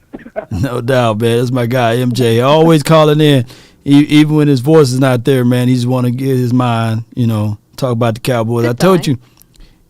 Calling in is like a therapy session, man. It's like he's speaking to a counselor or someone, to get things off your mind. And I allow y'all to talk, man, to spit whatever's on your heart, man. Trust me, I'm not here to jab at anybody's thoughts or opinions. And if I apologize if I ever offended anyone, right? I try to give people their grace and their time to spit their mind and over here on the nation. be sure to hit that like button, share this content, Cowboy Nation. I just got a good friend of mine who followed the channel, who mom passed away, and they didn't have things put into for her for what he explained, and they need some help, man. And the best way that I can think of it is to share this information. They got a GoFundMe account. And if you guys can find what's ever on your heart, man, to donate, to give, to help them out so that, so they can get things going in the right direction. If you found on your heart, at this time, you guys can give. And her name is Deborah. Let me see if I can pull it over here. Yeah, it's Deborah. He says, my mom, Deborah Foster Memorial Services and Headstone.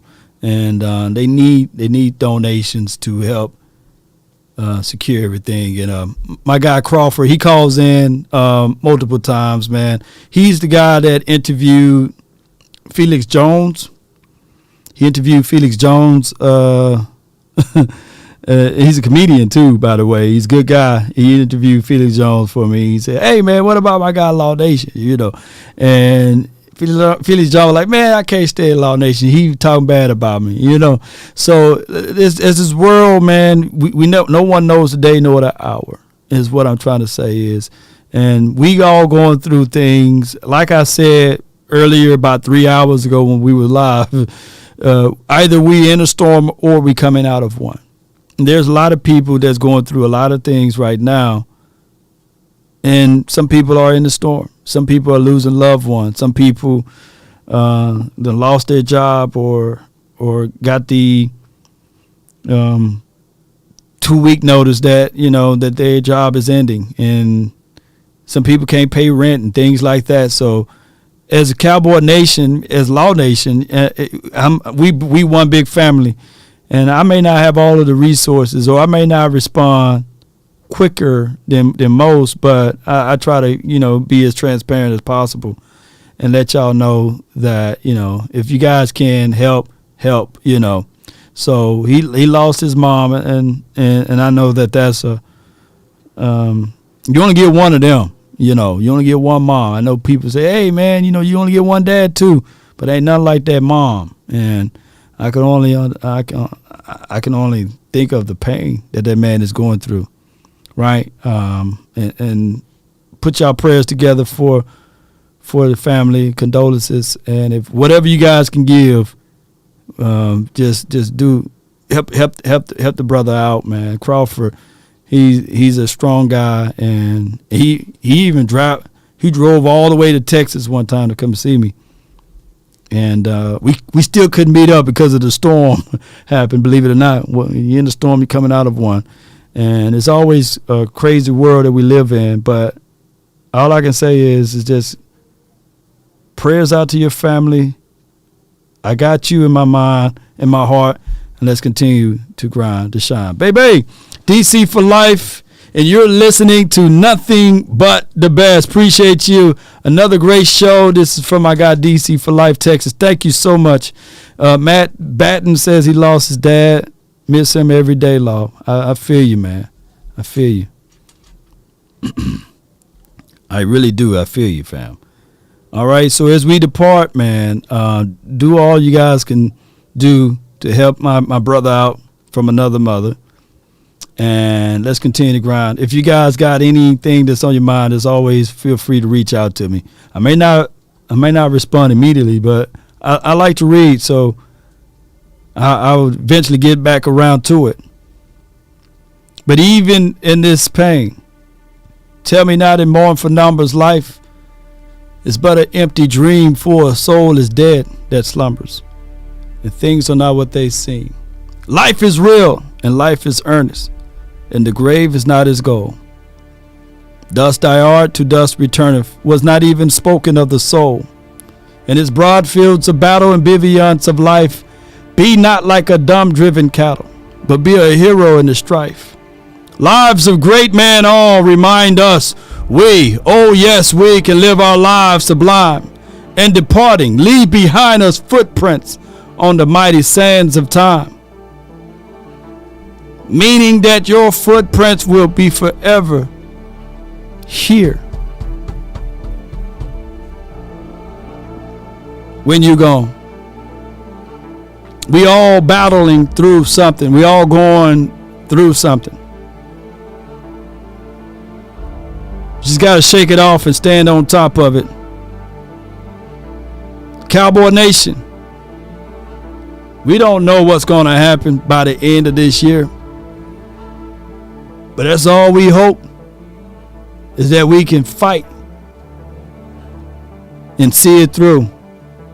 That's what we want. We don't want this team not to compete. We want these boys to fight it. Continue to find ways to get better. Figure out ways to be more and more in tune.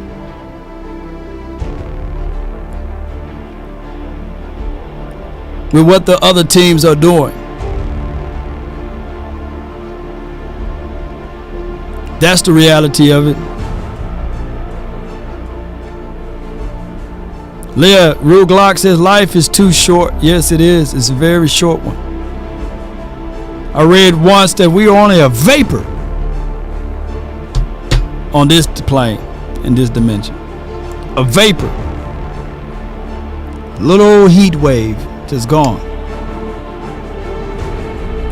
You can't be destroyed. No, you can't. You just can only be transferred. That's the reality of it. For one existence to another. Understanding that, hey, even right now, do the most that you can do and get the most out of life that what you can at this time. Because this is all we know. Silver and blue, Cowboy Nation. Been having many of times that I've been down. Many of times that I didn't know what life would look like the next day and the next day. But just shake it off, stand on top of it, continue to keep your head high. I got to leave you guys with this, and I'm going to say it and continue to say it. Because it may help just one person out of the 100,000 that we got over here. One person. If you want a thing bad enough to go out there and fight for it, to work day and night for it, to give up your time, your peace, and your sleep. If all of your desires of it makes you quite mad enough that you don't get tired of it, and it makes you all hold everything tawdry and cheap. If life itself seems empty and useless without it, and all that you scheme and dream is about it, if you will gladly go after the thing you want, with all of your capacity, strength and scarcity, with faith, hope and confidence, and stern pertinacity, if neither cold, poverty, or famish of fame, or sickness of your body or brain can turn you away from the thing you want, if dogged and grim and besieged and beset with the help of Almighty, you will get it. You will absolutely get it. You will. Keep standing up. Man, I'm on the ground. Keep standing up. And if you fall, try to land on your back, because if you can look up, you can get up, baby. You can. Lord, you're saying the same thing over and over again, but yes, I'm going to say it over and over again. I'm going to get up 6 and 7 times, 8 and 9 times, 10 and 11 times, 12 and 13 times. You can't stop a tank with no cape. You might as well call me Tank Law. And I ain't talking about the markets. I'm going to keep getting up regardless of it. V, what's good with you? If not now, when? Go Cowboys. Yes. If not, when? If not now, when? Go Cowboys. Yes. We're going to continue, baby. Let's go. That's been my time. I really thank you all for yours. And remember, you're listening to nothing but the best. Spartans! You know what? I got to say this one more time. You know when that guy said that, Spartans, prepare for glory. he knew it was the end time.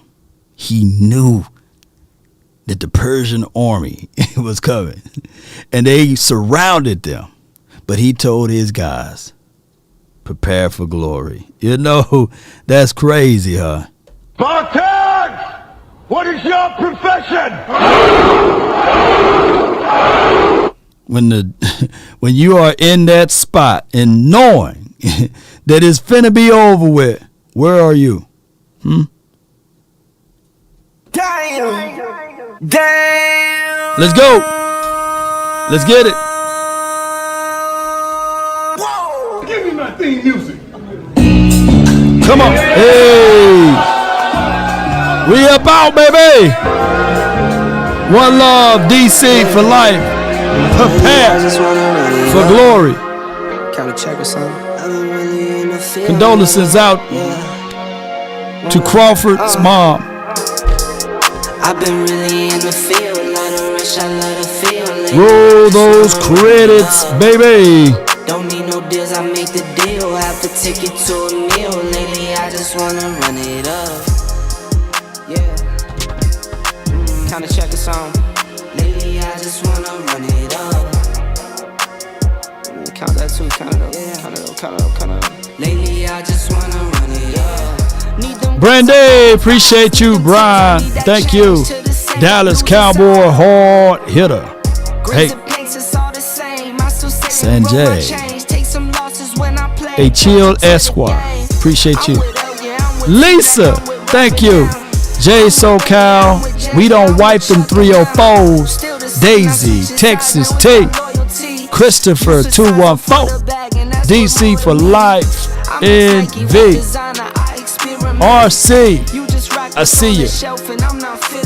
Hey. Search for the one, but baby girl, it's nothing real as this. Can't trust a soul, I keep a hammer. Call it too legit. I've been really in the field, love the rush, I love the feel. Lately, I just wanna run it. Roll those credits one more time for your mind, baby. Have to take it to a meal. Lately, I just wanna run it up. Yeah. Hey. Kinda check the song. Lately, I just wanna run it up. Count that too, count it up, count it up, count it up, count it up. Lately, I just wanna run it up. Yeah, I just be off the dome. I never own no chrome. Too many folks. If I offended anyone, charge it to the head, not the heart. I be in zones alone. I be on roll alone.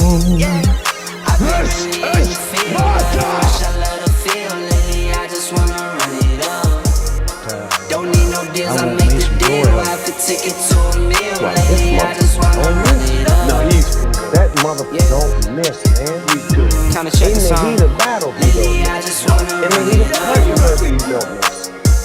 Count that too, count it up, count it up, count it up, count it up. Lately I just wanna run it up. DJ Law. If you're watching all the way to this point, and you don't know, if you're not subscribed, you didn't hit that like button, you didn't share, you didn't do anything for the nation. Come on, man. You. Shame. Shame. Shame. And if you like Cooper Sacks, man, come on, man. I see you in the chat. Come on. You like Cooper Sacks from Power. Come on, man. What's wrong with you, man? Sacks. What's what he's doing over there, man? He's messing up. And Effie versus Lauren. It's going to be a good fight. Ooh, it's going to be a good fight. It's going to be a good fight whenever they do whatever they need to do over there on Power. Y'all know I've been watching Power. Give me my thing, you.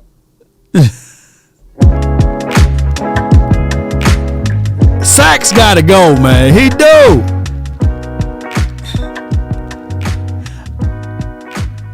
Let's go.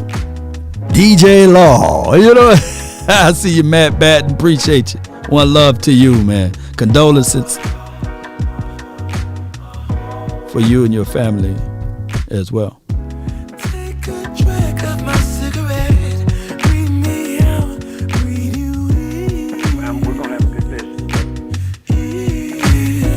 Yeah. Take a bite of my burger, babe. Save the last bite for you. For you. Shout out to the playback crew. The playback crew be going hard, man.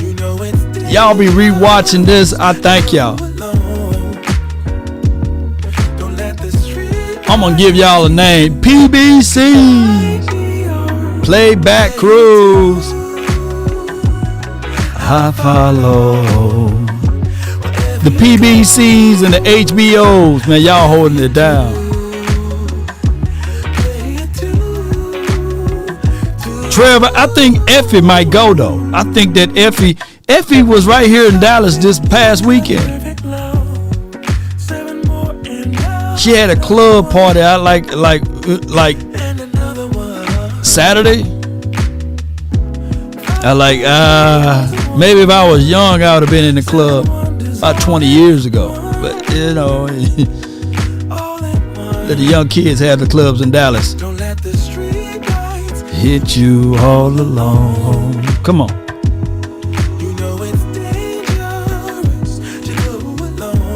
Trev says he follow her on IG. Be careful now.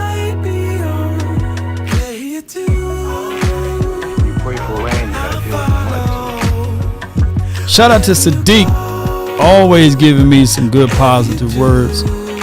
Thank you so much.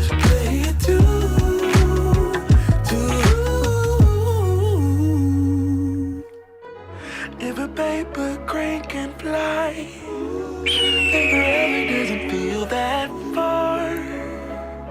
So far, so far. If a paper crane can fly, then forever doesn't feel that far. So far, so far. If a paper crane can fly, fly on, fly on, fly on, fly on, fly on. I didn't mean for that street light to hit Hurts right there. Point to me. Point to where it hurts, man. All right, so shout out to Jalen Hurts, man. I feel you, man. But you already know how I'm petty law all the time. Since y'all watching. The answer, I talk stuff, I thought we had it, but it goes to show you who's the better team, and I'm sticking Cowboys. You're crying. You're crying. I'm hurt. I love my Eagles. I don't believe it. You gonna flap the hat one more time for the Eagles for the hard fight they did? Let's go Birds, fly, Eagles fly. Still Super Bowl chance for now. Oh my gosh, man. It just hit me. That reporter was so fed up with Monte crying all over the field. Hush your mouth. Hush your mouth. I'm going to get somebody for you, you know. So that reporter, she went and called her sorority sister, Nicole, and said, hey, just go ahead and pay Hurts. Pay Hurts. And now that's how Hurts got paid. Are you not entertained? Are you not entertained? Yes, that's what happened. See, that's what happened. Yeah. So that Monty won't cry, the reporter called her sister, Nicole, and said, hey, Nicole, go ahead and pay Hurts. DC for life, man. Appreciate y'all. No doubt. You have to be your biggest fan. And when things are really tough and they're really rough. Can you flap the hat one more time? Can you flap that cap? I just have to follow that.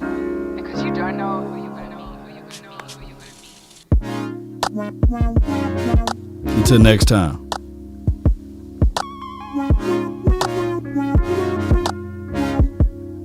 Simply because you don't have evidence that something does exist does not mean that you have evidence that something doesn't exist. Well, what I'm saying is that there are known knowns and that there are known unknowns, but there's also unknown unknowns. Things we don't know that we don't know.